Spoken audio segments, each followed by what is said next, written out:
नमस्कार। भारतीय हिंदू नाट अकादमी द्वारा आयोजित रंग समागम द्वितीय 2020 में आप सभी का स्वागत है। इस कोरोना काल में जब जीवन हर तरफ स्थिर बना हुआ है, भारतीय हिंदू नाट अकादमी अपनी एक नवीन पहल के साथ आप सबके बीच में हाजिर है। माननीय राज्य मंत्री, स्वतंत्र प्रभार, संस्कृति विभाग, उत्तर प्रदेश शासन श्री नीलकंठ तिवारी जी एवं संस्कृति विभाग के समस्त उच्चाधिकारियों के निर्देशन में भारतीय हिंदू नाट अकादमी द्वारा रंग समागम कार्यक्रम का आयोजन किया जा रहा है।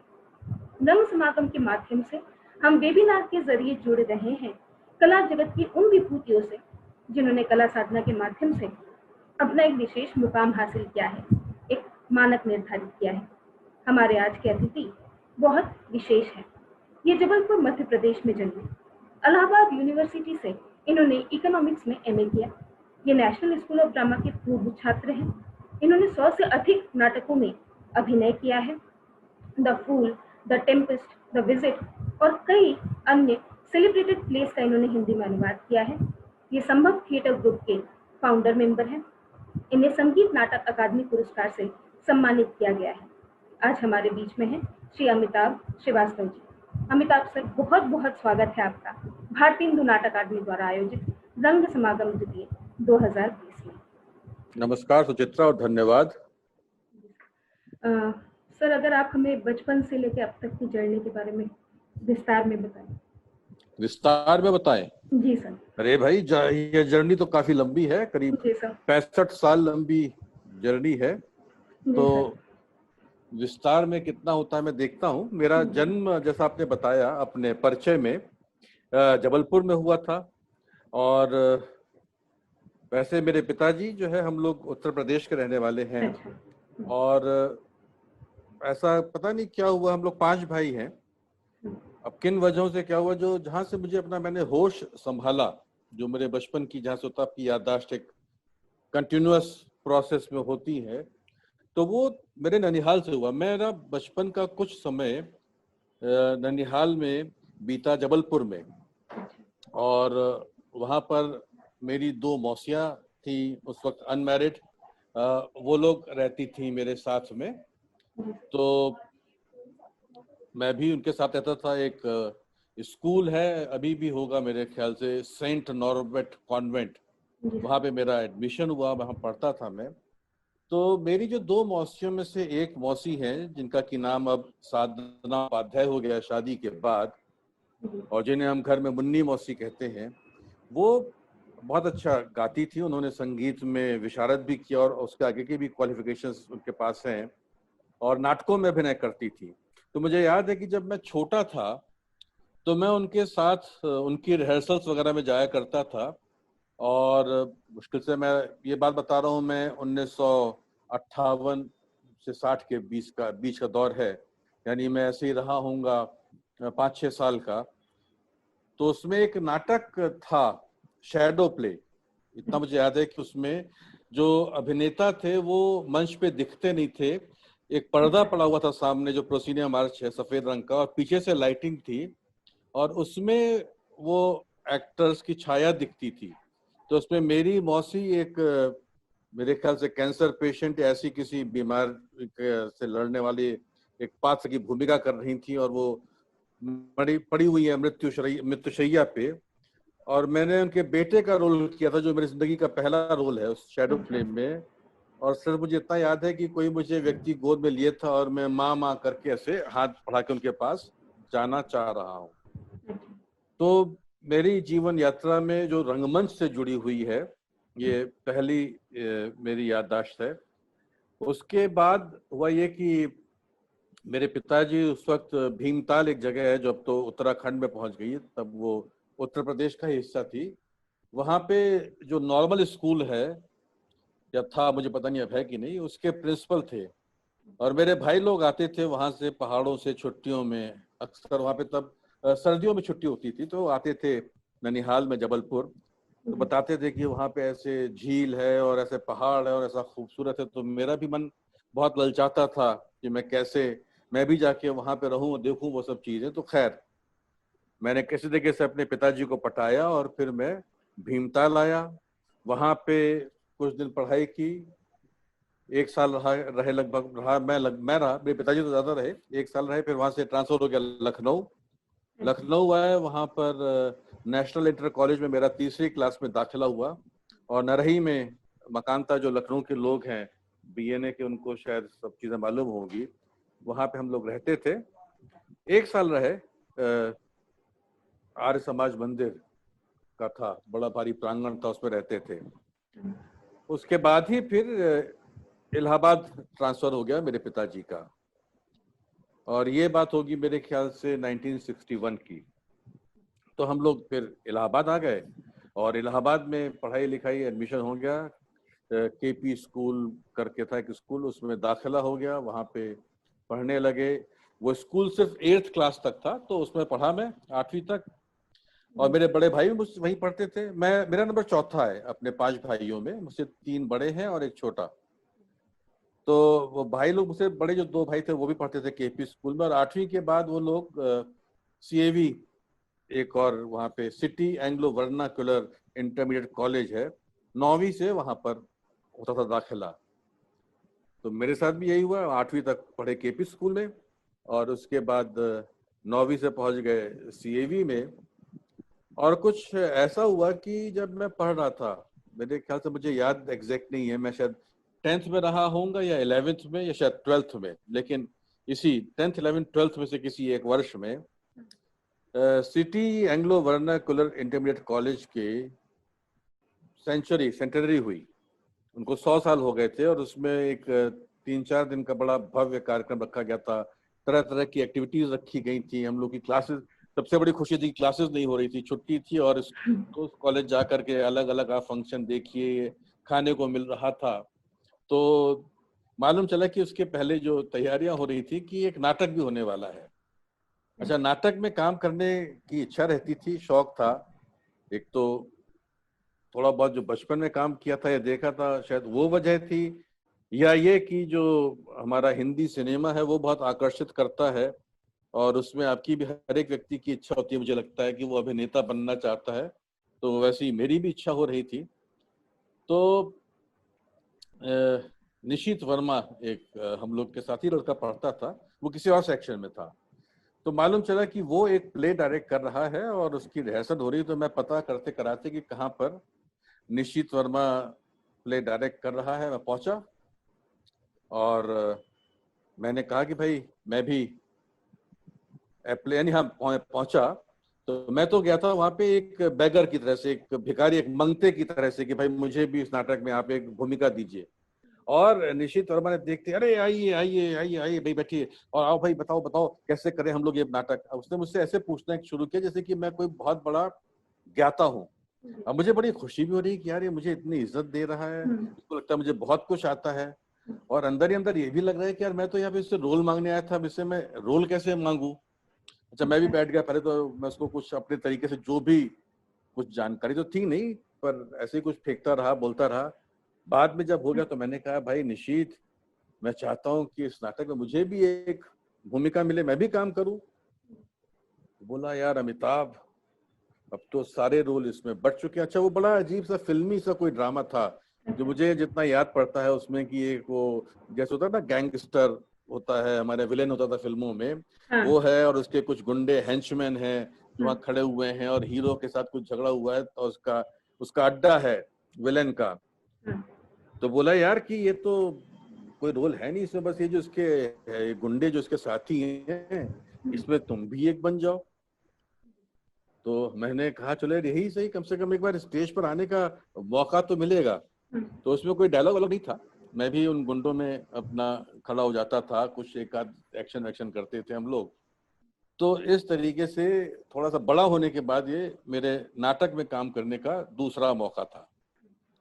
इच्छा जरूर थी, लेकिन कैसे होगा, कहाँ होगा, कुछ पता नहीं था। खैर, होते हवाते 12th पास कर लिया सीएवी से, और इलाहाबाद यूनिवर्सिटी में दाखिला हो गया बीए में।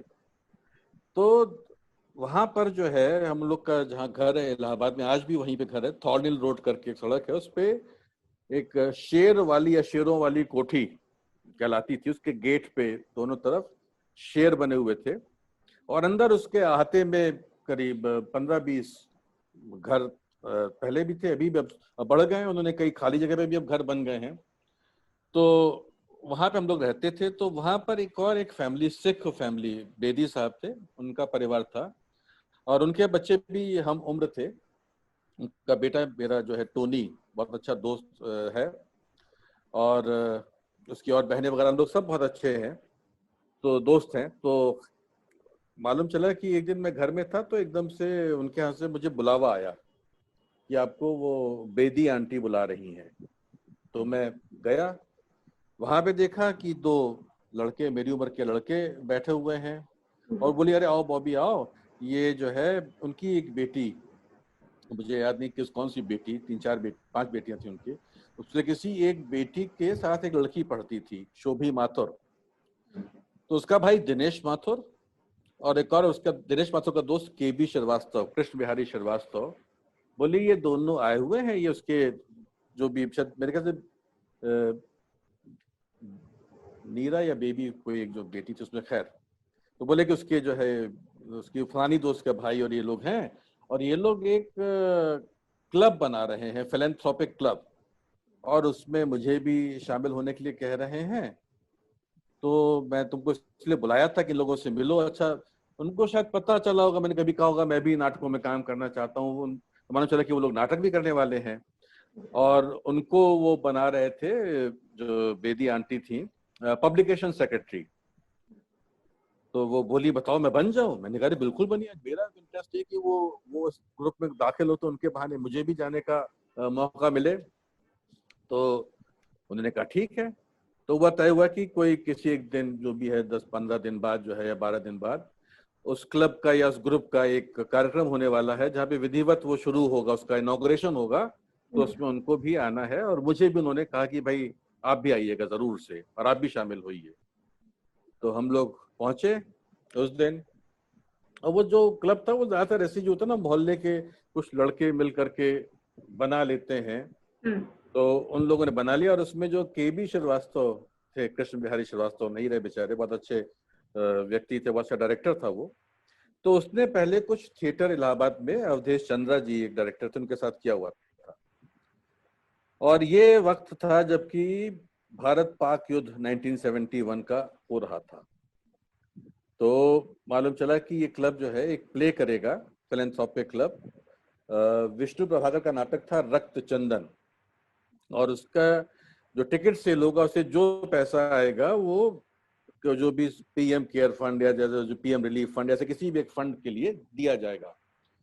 तो मुझे भी उन्होंने कहा कि आप भी, मैंने कहा मैं भी करूंगा, तो मुझे भी रोल दे दिया गया, एक कबायली और पठान आदमी का। 2-3 डायलॉग थे।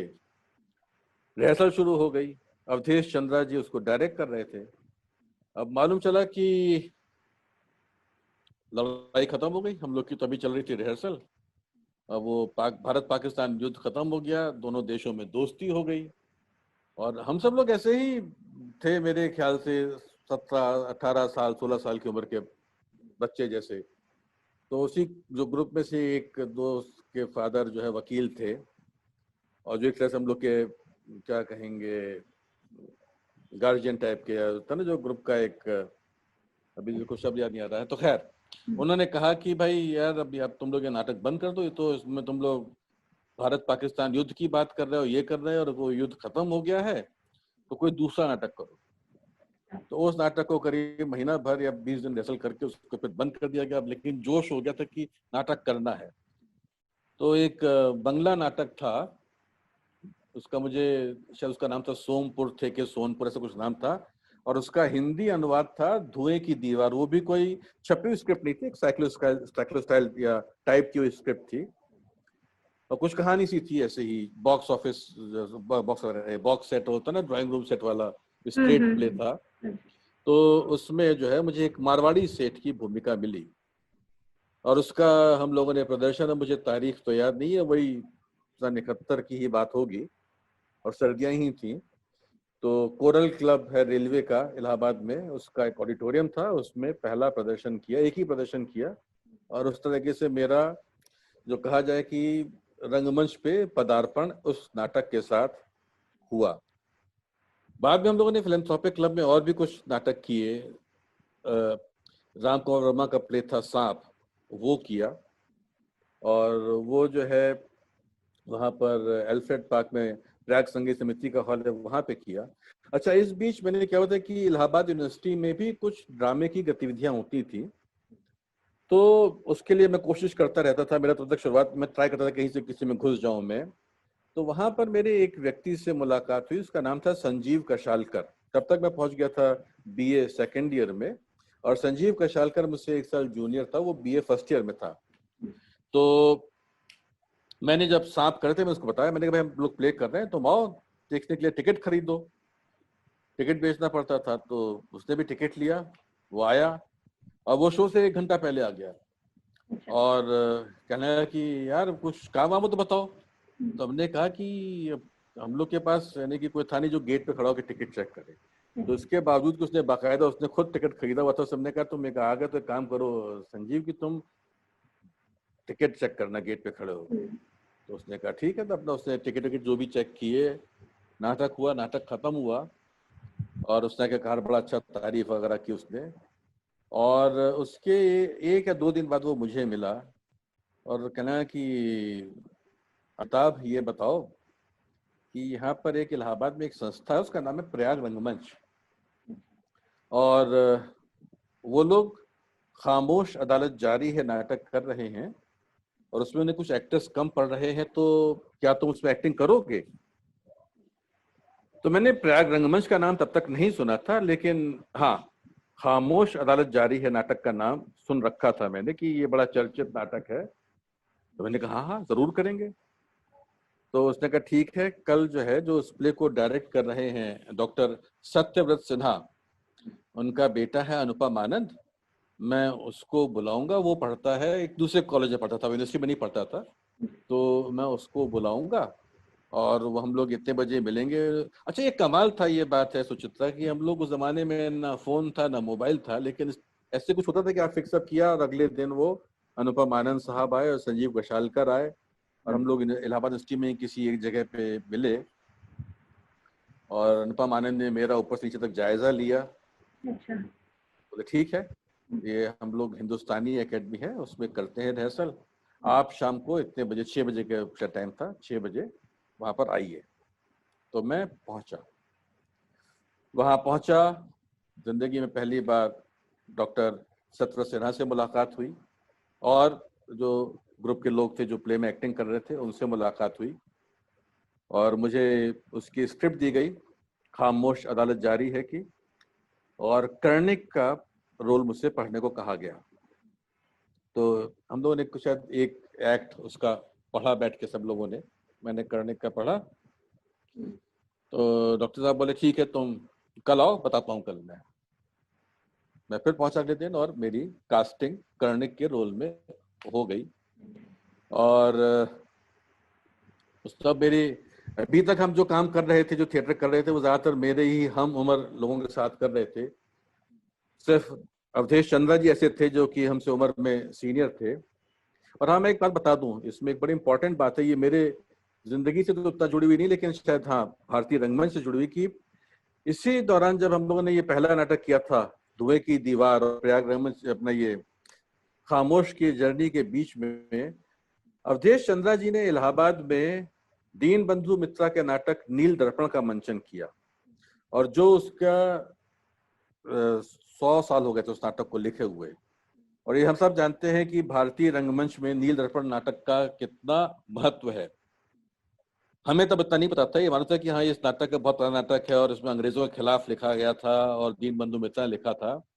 और उसमें हम लोग बैक स्टेज में हेल्प कर रहे थे, क्योंकि जब हम लोग ये प्ले कर रहे थे धुएं की दीवार, उस वक्त वो अवधेश चंद्रा उस प्ले की भी रिहर्सल्स कर रहे थे। तो खैर वापस आते हैं खामोश पे।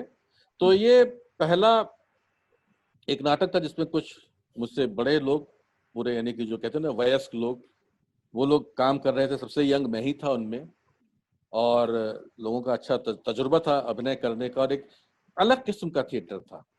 और अभी तक हम लोग जो नाटक को एक मस्ती की चीज और एक मजे की चीज और एक अपना उस तरह से कर रहे थे, डॉक्टर सिन्हा के साथ काम करते हुए बहुत सारी चीजें जानने समझने को सीखने को मिली।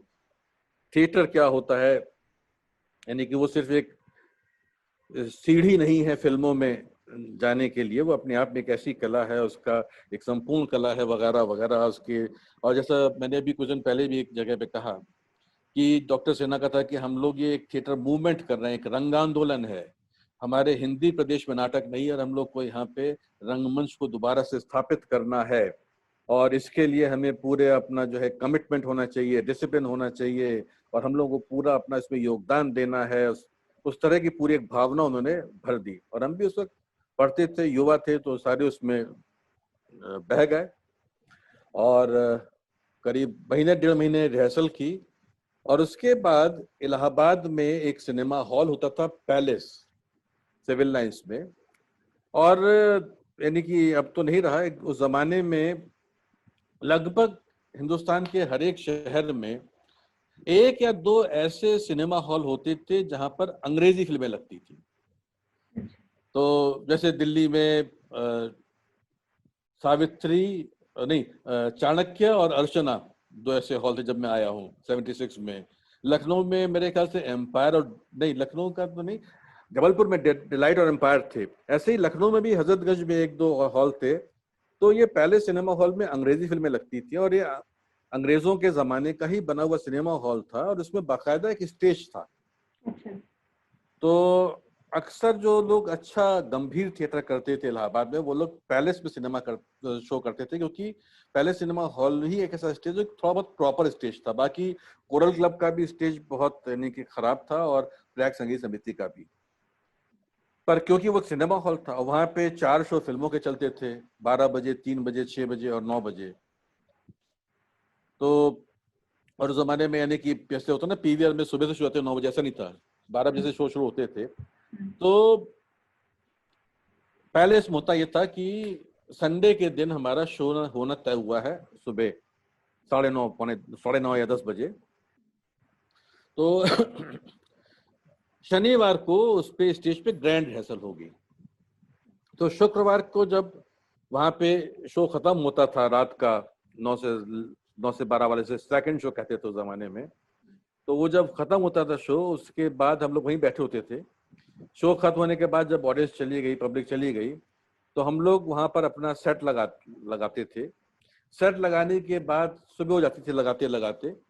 उसके बाद जैसे ही सेट लग गया तो तब तक बाकी अभिनेता भी आ गए, और 8 साढ़े 8 बजे के आसपास से रिहर्सल शुरू हो गई सेट के ऊपर बाकायदा, और लाइटिंग वाइटिंग के साथ, जो आप कहते हैं टेक्निकल रिहर्सल, ग्रैंड रिहर्सल, रुक टुक के बीच में कुछ चेंजेस होते हुए। और 12 बजे तक ये रिहर्सल खत्म करनी पड़ती थी, क्योंकि उसके बाद वो 12 बजे उसका शो शुरू हो जाएगा फिल्म का, और फटाफट सेट को हटाना पड़ता था क्योंकि फिल्म का शो शुरू होगा। फिर शनिवार जो जो चीजें प्रॉपर्टी कम रह गई है, कुछ कॉस्ट्यूम में कमी रह गई है, कोई टिकट बेचने, जो भी आप दिन भर काम किया, भाग दौड़ की, और शनिवार की रात को फिर वही कवायद कि शो खत्म होगा, अब फिर दोबारा सेट लगेगा, इस बार सेट को पेंट भी किया जाएगा, सब कुछ प्रॉपर होगा, और सुबह जो भी टाइम तय है 9 साढ़े 9 बजे का, उस वक्त शो शुरू होगा। और शो खत्म होता था, और लोग आकर के तो लोग तो बधाइयां दे रहे हैं कि बड़ा अच्छा हुआ, और यहाँ पे हमको सेट उतारना है क्योंकि फिल्म का शो शुरू होना है। तो जब मैंने पहली बार ये खामोश का शो किया, तो सारे हम लोग इस प्रक्रिया से गुजरे, जो अपने आप में एक बड़ा रोमांचक भी था, उसमें ग्लैमर भी था, आकर्षण भी था, बड़ा मजा था कि आप 2-2 रात जग के काम कर रहे हैं, ये कर रहे हैं, अब शो हो रहा है, और खामोश जैसा नाटक, और सब बहुत मंझे हुए अभिनेता, एक अलग किस्म का एक अनुभव था। और उसके बाद प्रयाग रंगमंच की एक परंपरा थी कि वो जो है शो के बाद हफ्ते बाद या 10 दिन बाद एक मीटिंग होती थी ग्रुप की, जिसमें चाय नाश्ता तो होता था, लेकिन उसके साथ पूरे प्रस्तुति का एनालिसिस होता था, और हर व्यक्ति को ये बोलना होता था उसमें कि उसका अपना अनुभव कैसा रहा, उसे दूसरों का काम कैसा लगा, क्या अच्छा लगा, क्या बुरा लगा, क्या कमी रह गई, कहाँ पे क्या हुआ। और ये करीब 2-2.5 घंटे चलती थी मीटिंग, और बाकायदा एक तरीके से जो आप कहते हैं कि उस नाटक और प्रस्तुति का की चीरफाड़ होती थी। अच्छा। तो उसमें कई चीजें फिर आपको जानने को मिली, अपनी परफॉर्मेंस के बारे में लोगों ने क्या क्या कहा, क्या अच्छी बात थी, क्या कहाँ पे कमी थी और किसको चीज को सुधारना है, जिसका मुझे बार बार उस वक्त कहा जाता था कि अपनी स्पीच को सुधारो, तुम्हारी स्पीच ठीक नहीं, जो आज तक बहुत ठीक नहीं है, कोशिश तो करता रहता हूँ। खैर, और एक बात और मैं अपने जो भी सुनने वाले साथी उनके साथ शेयर करना चाहूंगा कि ये तब भी था, अभी भी है कि बड़े कि जब मैं आया हूं तो था कि अब आप प्रयाग रंगमंच के कलाकार हो गए हैं, इसके सदस्य हो गए हैं और आप किसी और संस्था के साथ नहीं जुड़ेंगे। तो मैंने डॉक्टर सिन्हा को कहा, डॉक्टर साहब हमारा तो ये फिलैंथ्रोपिक क्लब हम ही ने बनाया है और इसके साथ मेरा एक अलग संबंध है। तो ये था कि ठीक है, तुम फिलैंथ्रोपिक क्लब के उसमें जा सकते हो, लेकिन कोशिश करो कि अब तुम पूरे प्रयाग रंगमंच के ही रहोगे। यानी कि जो व्यक्ति आ गया वो ग्रुप से टूट के जाए ना, वो ग्रुप में बना रहे, कि ऐसा ना हो कि टूट के जाए और दूसरा ग्रुप बना ले या कुछ और सीख के जाए, कुछ और किसी ग्रुप में शामिल हो जाए। लेकिन उसी वक्त इलाहाबाद में प्रयाग रंगमंच की टक्कर का एक और वैसा ही काम करने वाला ग्रुप था, 3A's, उसका नाम था इलाहाबाद आर्टिस्ट एसोसिएशन, और वो लोग हयवदन नाटक कर रहे थे गिरीश कर्नाट का। तो मुझे अभी तक तब तक हुआ क्या कि जब मैंने शुरू किया खामोश अदालत जारी हमें काम करना, तो फिर धीरे धीरे हुआ कि भाई तुम अपने और साथियों को लेके आओ, क्योंकि वो कह रहा था कि प्रयाग रंगमंच में सारे लोग अब वरिष्ठ हो रहे थे, उनको अब नए खून की जरूरत थी कि कुछ युवा लोग आए संस्था में जुड़े ग्रुप को आगे चल बढ़ाने के लिए। तो मैं अपने साथ जो मेरे यही KB श्रीवास्तव और एक और मेरे दोस्त मोहित कुमार, ये लोग जो हमारे साथ काम करते थे फिलैंथ्रोपिक क्लब में, इन लोगों को लेकर के मैं प्रयाग रंगमंच में पहुंच गया। तो मुझे अभी तक याद है कि एक दिन हम लोग को डॉक्टर सिन्हा ने बुलाया, हम लोग जो भी 3-4 युवा लोग थे, बोले आपको पता है कि एक ग्रुप है इलाहाबाद आर्टिस्ट एसोसिएशन? हमने कहा पता है। बोले वो लोग हयवदन नाटक कर रहे हैं और फलानी जगह रिहर्सल कर रहे हैं और उनका 2 दिन या 3 दिन बाद शो शुरू होने वाला है, तो आप लोग वहां पे जाइए और उसको सरनबली श्रीवास्तव जी डायरेक्ट कर रहे हैं प्ले को, उनके पास आप जाइए, उनको अपना परिचय दीजिए, बताइए आप लोग प्रयाग रंगमंच से आए हैं और कोई भी उनको बैक स्टेज हेल्प चाहिए हो तो बताइए कि आप लोग आए हैं उनको हेल्प करने के लिए। तो हम लोग वहां पर गए और हमने यानी काम किया, उन्होंने हम लोग कुछ काम बताया भी और हम लोगों ने उनको बैक स्टेज में हेल्प की और इस बहाने से हम लोग को बिना टिकट खरीदे हयवदन का शो भी देखने को मिला, जो वो भी बहुत कमाल का शो किया था उन्होंने। और ऐसे ही हमारे शो के वक्त 3A's के लोग आते थे, तो इस तरह की एक बड़ी स्वस्थ परंपरा थी कि ठीक है हमारा अपना एक अलग ग्रुप है, लेकिन आप भी क्योंकि थिएटर कर रहे हैं और आप भी एक तरह के वही शौकिया थिएटर के तरीके से थिएटर कर रहे हैं, तो हम लोग एक दूसरे के लिए इस तरह का सौहार्द है, एक दूसरे को सहायता करेंगे। तो इस तरह की भावना थी, इस तरह का जो है माहौल था। तो जो मैं बता था, जो मीटिंग हुई थी, उसी मीटिंग में जो एक संजीव कशालकर, जो मेरे मित्र थे, मेरी उम्र के थे लगभग, उनके पिताजी थे शांताराम विष्णु कशालकर, बहुत बढ़िया, बहुत ही मजेदार आदमी। और इन्हीं कशाल यानी कि संजीव के दादाजी और शांताराम कशालकर जी के पिताजी ने प्रयाग संगीत समिति की शुरुआत की थी इलाहाबाद में। तो कशालकर जी, उनकी पत्नी भी थी इस प्ले में, सुशीला कशालकर, दोनों ने पति पत्नी ने मिस्टर एंड मिसेस काशीकर की भूमिका की थी। तो वो कहने लगे कि भाई ये गलत बात है सत्यव्रत, वो दोस्त थे, बचपन के पैदाइशी दोस्त थे डॉक्टर सिन्हा के, कि इतनी मेहनत की यार हम लोगों ने, 2-2.5 महीने रिहर्सल की और उसके बाद सिर्फ एक शो किया। तो डॉक्टर सिन्हा बोले कि भाई शांताराम, ऑडियंस ही नहीं है, यानी कि अगर मुझे वक्त मिला इसके बाद अपनी यात्रा के बाद तो और बातें करेंगे थिएटर, इलाहाबाद के थिएटर, उस जमाने के थिएटर के बारे में। बोले ऑडियंस ही नहीं है, एक थिएटर एक शो के लिए मुश्किल से ऑडियंस मिलती है। बोले नहीं, हम लोग लाएंगे ऑडियंस, इतनी मेहनत करते, कम से कम 2 शो तो करें यार। तो ये तय हुआ कि अगला जो नाटक किया जाएगा उसके 2 शो होंगे।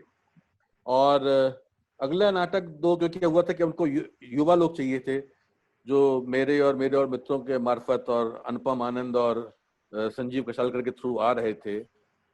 तो उन्होंने 2 ऐसे नाटक चुने जो छोटे नाटक थे, लघु नाटक, एकांकी जिसे कह सकते हैं, बहुत बड़ा सवाल मोहन राकेश का, और विजय तेंदुलकर का एक नाटक है जो बहुत चर्चित नहीं है, थीफ पुलिस। और इसको हम लोगों ने तैयार किया और इसके हम लोगों ने 2-2 शो किए, लेकिन वो भी जैसे कि आज शो किया और कल शो किया। एक इतवार को एक शो हुआ, फिर एक हफ्ते बाद दूसरे इतवार को दूसरा शो हुआ। और इन सबके शो के लिए हम लोगों को जाके पुश सेल करना पड़ता, टिकट बेचने पड़ते थे। तो इस तरीके से यानी कि एक नई शुरुआत प्रयाग रंगमंच की हुई। 2 शो की।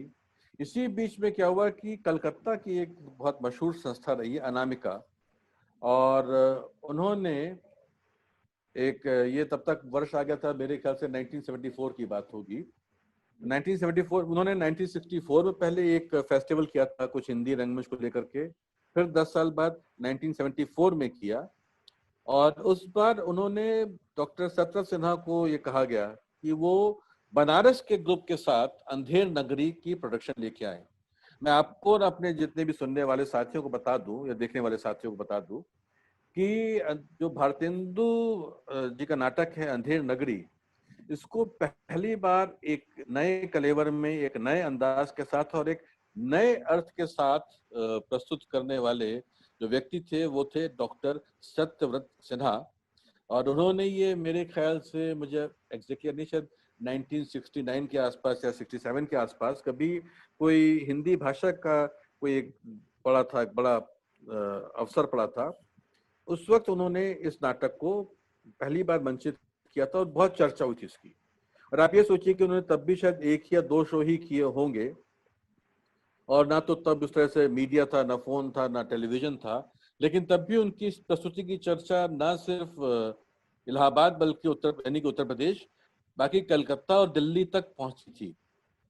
तो कलकत्ता के ग्रुप ने कहा कि भाई डॉक्टर सिन्हा साहब आप जाइए और बनारस का जो ग्रुप है एक, उसके साथ इस नाटक को तैयार करके लाइए। तो डॉक्टर सिन्हा गए, वो उन्होंने जाके उस नाटक को तैयार कराया, कलकत्ता गए, वहां से लौट के आए। अच्छा, हम लोग जब भी खाली समय होता था जाके डॉक्टर सिन्हा के पास, वो हिंदुस्तानी एकेडमी में जॉइंट सेक्रेटरी थे, उनके पास बैठ जाया करते थे, उनसे बातें सुनते थे, जानते थे। तो उन्होंने सारा किस्सा, अनुभव कि कैसे गए कलकत्ता में, कैसा हुआ, कैसा अनुभव हुआ, वगैरह वगैरह बताया। और बोले कि वहां पर उनके का परिचय, यानी कि परिचय पहले से उनकी मुलाकात शरद जोशी से हुई, जो बहुत मशहूर व्यंगकार रहे हैं। और कहने कि अब हमारे पास इनविटेशन है कि अनामिका कला संगम, जो कलकत्ता के अनामिका की एक सहयोगी संस्था है, उसने हम लोगों को बुलाया है कलकत्ता में शो करने के लिए, और शरद जोशी ने हम लोग को बुलाया है भोपाल और इंदौर वगैरह में शो करने के लिए। तो उसमें एक तो हम लोग ले जाएंगे बहुत बड़ा सवाल, एक मैं दोबारा से अंधेर नगरी नाटक तैयार करूंगा आप लोगों के साथ, वो करेंगे। और एक दिन उन्होंने मुझे एक स्क्रिप्ट पकड़ा दी, waiting for Godot, Samuel Beckett का। बोले बॉबी इसको लो और जाओ पढ़ो, अब पढ़ के आओ, बताओ मुझे। मैं ले गया, मैंने पढ़ा, मेरे एक शब्द समझ में नहीं आया ये क्या हो रहा है। तो मैं जो है उनके पास गया अगले दिन या 2 दिन बाद, जब पढ़ लिया। बोले पढ़ लिया? मैंने कहा। बोले क्या है? मैंने कहा डॉक्टर साहब ये तो कुछ समझ नहीं गया है, क्या है? बोले ये थिएटर ऑफ द एब्सर्ड का प्ले है। और फिर उन्होंने मुझे थिएटर ऑफ द एब्सर्ड के बारे में, सैमुअल बेकेट के बारे में, वेटिंग फॉर गोडो के बारे में बताना शुरू किया। अब बोले कि हम लोग जो ये अपने कलकत्ता और भोपाल इंदौर के टूर पे जाएंगे, तो उसमें हम लोग अंधेर नगरी और बहुत बड़ा सवाल के साथ ये नाटक ले जाएंगे, और इसमें तुम्हें लकी का रोल करना है। डॉक्टर सिन्हा इस नाटक को भी पहले इलाहाबाद में कर चुके थे, तो तब थोड़ा डिफरेंट कास्ट थी, लेकिन डॉक्टर सिन्हा ने तब भी उसमें अभिनय किया था, अभी भी वो अपने हर एक नाटक में अभिनय करते थे। खामोश में उन्होंने सुखात्मे की भूमिका की थी, बहुत अच्छे एक्टर भी थे वो। तो डॉक्टर सिन्हा और कशालकर साहब बने गोगो और डीडी, और रामचंद्र गुप्त जी जो प्रयाग रंगमंच के बहुत ही देखिए संस्थापक सदस्यों में से थे, और अभी भी वो इलाहाबाद में हैं, चाहे काफी बुजुर्ग हो गए हैं, और उनसे हमने बहुत कुछ सीखा रामचंद्र भाई साहब से। तो रामचंद्र भाई साहब करते थे पोजो और मैं लकी। तो इस तरीके से ये मेरा एक थोड़ा सा प्रमोशन हुआ, और एब्सर्ड थिएटर में भी घुसा मैं। और हम लोग फिर इन तीनों नाटकों को लेकर के कलकत्ता गए, और उसके बाद भोपाल में इन तीनों नाटकों का मंचन किया, और इंदौर में सिर्फ बहुत बड़ा सवाल और अंधेर नगरी किया, और उसके बाद हम लोग उज्जैन भी गए और वहां पे सिर्फ अंधेर नगरी का शो किया। और इस टूर को हम लोग करके जब लौट रहे थे, तो मुझे अभी तक अच्छे से याद है कि सुबह हम लोग पहुंचे जबलपुर, मेरा ननिहाल, पर हम लोग ट्रेन में ही थे, रुके नहीं। और वहां पे स्टेशन पे अखबार खरीदा, सुबह हो गई थी, और उस अखबार में खबर थी कि इंदिरा गांधी मुकदमा हार गई हैं, और एक बहुत बड़ी खबर थी। और उसके बाद और अपना चुनाव हार गई, यानी कि वो MP नहीं है। हम लोग इलाहाबाद पहुंचे और उसके कुछ दिनों बाद इमरजेंसी की घोषणा हो गई। और इमरजेंसी की घोषणा, ये बात है 1975 की, के बाद डॉक्टर सिन्हा तो अरेस्ट हो गए, चले गए जेल, और भी बहुत लोग जेल गए थे, पर थिएटर के लोगों में से डॉक्टर सिन्हा ही गए थे। इलाहाबाद में थिएटर की गतिविधि बिल्कुल रुक गई, कोई नाटक नहीं हो रहा था, कोई करने की पता नहीं हिम्मत नहीं हो रही थी, क्या था, बहुत ही अजीब सा माहौल था। जो लोग उस वक्त के हैं वही समझ सकते हैं कि इमरजेंसी में था कि आपको कुछ बोलने में बहुत डर लगता था कि आपने कहीं कुछ बोला और ऐसा ना हो कि आपके खिलाफ एक्शन हो जाए, आपको पुलिस पकड़ ले वगैरह वगैरह, इस तरह का माहौल था। तो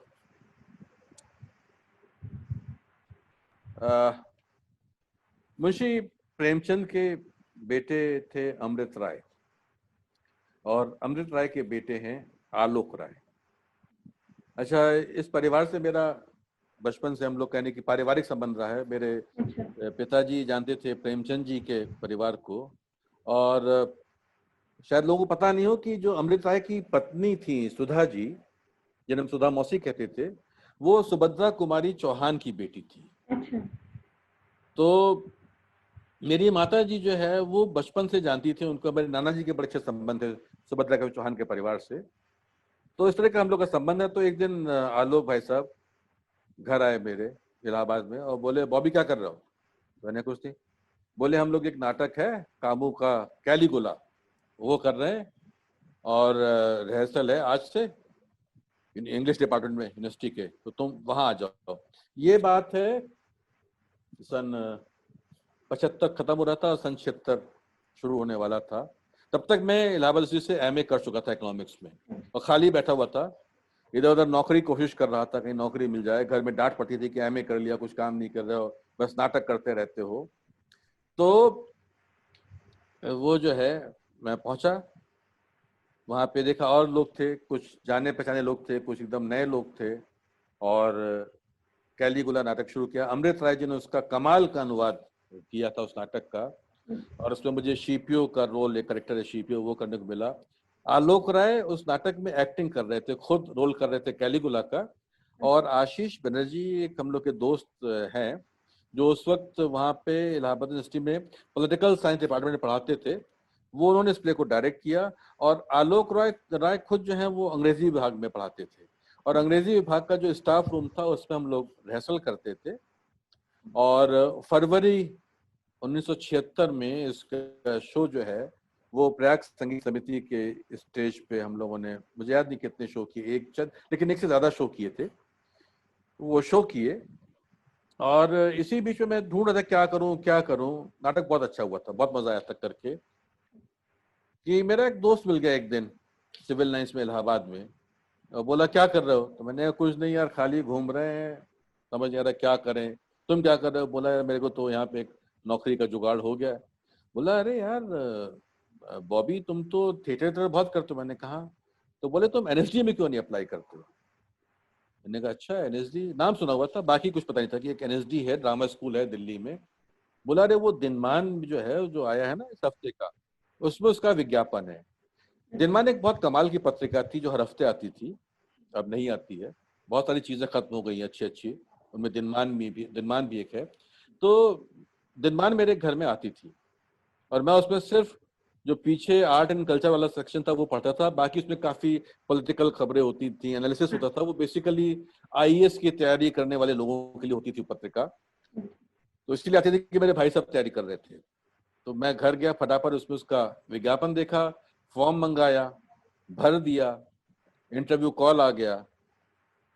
और इसी बीच में मैं इंटरव्यू देने आया, उससे पहले कानपुर में एक संस्था ने एक फेस्टिवल किया था, और उसने जो है हमसे, प्रयाग रंगमंच से कहा कि आप अपने कोई प्ले लेकर आइए। डॉक्टर सिन्हा जेल में थे, क्या करें? तो क्योंकि बहुत बड़ा सवाल तैयार था, उसके हम लोग 4-5-6 शो कर चुके थे, तो उसको दोबारा से रिवाइव किया। और एक नाटक 3 बंदर करके था, एक छोटा सा कॉमेडी प्ले जो बहुत पहले कभी प्रयाग रंगमंच में हुआ था, तो उसको रामचंद्र भाई साहब ने तैयार कराया। और इसी बीच में मुझे दिल्ली आना पड़ा, इसी यानी कि शो से पहले इंटरव्यू हुआ, इंटरव्यू देके गया, मुझे उम्मीद नहीं थी कि मेरा एडमिशन हो पाएगा एनएसडी में। वापस गए, रिहर्सल शुरू की, और हम लोग जब कानपुर जाने वाले थे शो करने, उसके शायद 2 या 3 दिन पहले मेरे पास चिट्ठी आई एनएसडी से कि मेरा एडमिशन हो गया है। और मुझे अभी तक याद है कि जब मैं कानपुर में आया, हम लोग शो खत्म हुआ, और पीछे बैक स्टेज में तो एक सज्जन आए, छोटे से थे, सांवले से, बोले भाई आप लोगों के सुना कि ग्रुप में से किसी एक का एडमिशन एनएसडी में हो गया है। तो मुझे बड़ा आश्चर्य हुआ, मैंने कहा ये तो अभी 2 दिन पहले चिट्ठी आई है मेरे पास, इन्हें कैसे मिली खबर? तो मैंने कहा जी मेरा हुआ है। बोले मेरा नाम सुशील कुमार सिंह है और मैं आपका सीनियर हूँ, मैं 3rd ईयर में हूँ एनएसडी में, आइए वहां पे भेंट होगी। तो कमाल की बात यह है कि उनका नाटक, लिखा हुआ नाटक सिंहासन खाली है, मैं पढ़ चुका था और ये मालूम था कि इन्होंने लिखा है, लेकिन ये सुशील कुमार सिंह ये हैं, ये मुझे तब जाके मालूम चला। लेकिन उस वक्त तो खैर मौका भी नहीं था। फिर जब मैं, और वो बीएनए के डायरेक्टर भी रहे बीच में, तो फिर वो मेरे सीनियर थे, तो इस तरीके से मैं एनएसडी आ गया। और मैं बड़ा खुशकिस्मत हूँ कि तब यहाँ पर डायरेक्टर इब्राहिम अलकाजी साहब थे। वैसे तो मेरा अपने इंटरव्यू का भी इंटरेस्टिंग किस्सा, पर उसका वक्त नहीं है अभी, खैर चलिए। तो मैं बताऊँ मैं अपने इंटरव्यू के बारे में एनएसडी के? बिल्कुल बताइए सर प्लीज। ठीक है, आपको जो एडिट करना होगा आप कर लीजिएगा अपने तरीके से। जी तो क्या कहते हैं, जब मैं यहाँ पे जब इंटरव्यू के लिए यहाँ से चिट्ठी आई, तो सबको मालूम है, आप तो सब जानते हैं कि वो कुछ स्पीचेस भेजी जाती हैं तैयार करके लाने के लिए। तो उसमें एक तो जो हमेशा से रहा है, क्या कहते हैं उसे, एवरग्रीन, काले सूट वाला आदमी की स्पीच थी, आधे अधूरे की। एक स्पीच कोई और थी, और एक बड़ी उर्दू वाली स्पीच थी जो मेरी समझ में नहीं आई कौन सा प्ले है। बाकी तो मैं समझ गया था। तो मैं वो लेकर के गया आलोक राय के पास। पहले मैं गया रामचंद्र भाई साहब के पास, बोले यार मुझे नहीं पता। फिर मैं गया आलोक राय के पास, बोले यार ये एक मीडिया नाटक है, ग्रीक प्ले है, उसमें खबर रसा का था, मैसेंजर का, उसका स्पीच लगती है ये, तुम वो करो यार, सूट वाला आदमी। क्योंकि उसकी किताब भी अवेलेबल थी, तो मैंने नाटक पढ़ा, तैयार की। रामचंद्र भाई साहब ने मेरी तैयारी कराई स्पीच की, मैं पूरी तैयारी करके स्पीच की। और ताकि एक अपनी चॉइस की स्पीच करिए, तो मैंने लकी का रोल किया हुआ था वेटिंग फॉर गोडो में, उससे बढ़िया क्या स्पीच होगी, तो मैंने वो तैयार की। अब यहाँ पे 2 दिन चले थे, तब दिल्ली में होता था सिर्फ इंटरव्यू एनएसडी का, और 2 दिन होता था। करीब मेरे ख्याल से शायद 150 पौने 200 लोग ही आए होंगे इंटरव्यू देने के लिए।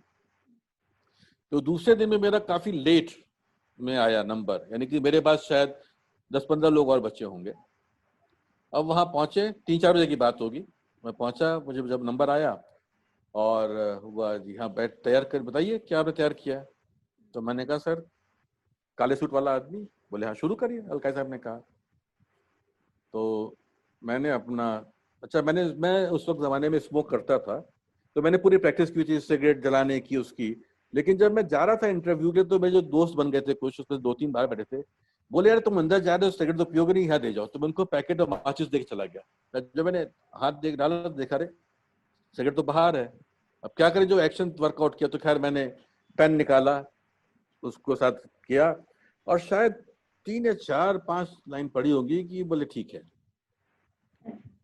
तो मैंने कहा अच्छा। तो किसी ने कहा जो आपने अपनी स्पीच तैयार की है वो सुनाइए।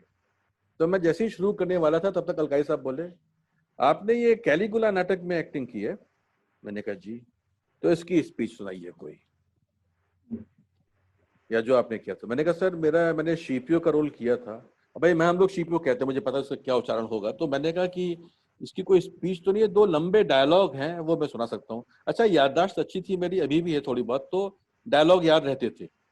तो फरवरी में शो हो चुका था, और ये हो रहा था मेरे ख्याल से मई या जून की बात है इंटरव्यू की। तो बोले ठीक है वही सुनाइए। तो मैं अपना सुनाया मैंने। अब मैं पढ़ा कि मैंने जो तैयार किया तो सुन ही नहीं रहे। तो बोले आइए बैठिए। बोले आपने वेटिंग फॉर गोडो में रोल किया है। मैंने कहा क्या है वेटिंग फॉर गोडो। मैंने बताना शुरू कर दिया। अच्छा कैलिगुला क्या है, किसका लिखा हुआ है। तो जितनी मेरी जानकारी थी एग्जिस्टेंशलिज्म के बारे में, मैंने वो सब बताया, कामू के बारे में बताया। बोले ठीक है। मैं बाहर गया, मैं बड़ा निराश कि मेरी इन्होंने स्पीच नहीं सुनी जो मैं तैयार करके आया था। पता नहीं ये कुछ ऐसे सवाल पूछे थे वेटिंग फॉर गोडो और कैलिगुला के बारे में। तो मुझे तो उम्मीद नहीं थी कि मेरा एडमिशन होगा। तो बाहर करें तुम्हारा बड़ा लंबा चला इंटरव्यू, अभी तो बहुत जल्दी जल्दी निकाल रहे हैं। मैंने कहा पता नहीं है, मेरी तो स्पीच ही नहीं सुनी। बोले तुम्हारा हो गया। मैंने कहा नहीं नहीं। तो जब मैं चला गया और एडमिशन हो गया, वापस आया, तब मुझे मालूम चला कि ये जो मेरे पास जानकारी थी वेटिंग फॉर गोडो और ये सब थिएटर ऑफ द एब्सर्ड की और एग्जिस्टेंशियलिज्म वगैरह की, ये बाकी लोगों के पास नहीं थी। और शायद मेरा ये यूएसपी रहा जिसकी वजह से मेरा दाखिला, और उसके लिए मैं हमेशा डॉक्टर सिन्हा को और आलोक राय जी और आशीष बनर्जी वगैरह को धन्यवाद देता हूँ कि उन लोगों ने मुझे जो बताया, जो जानकारी मिली, इसकी वजह से तो ये एक अलग एस्पेक्ट है कि डॉक्टर सिन्हा बहुत सिखाते थे और बहुत लोग उस वक्त काम करते हुए आपको बहुत कुछ चीजें, सिर्फ नाटक ही नहीं और चीजें बहुत बताते थे। तो खैर एनएसडी में आ गए, अलकाजी साहब डायरेक्टर। पहला साल बहुत अच्छा बीता और पहले साल में यानी कि हम लोग तो अक्सर अलकाजी साहब में दांतों से डेथ प्ले किया, उसमें क्राउड में थे, वो बड़ा ऐतिहासिक प्रोडक्शन है, उसमें सेट गिर पड़ा था शो से एक दिन पहले।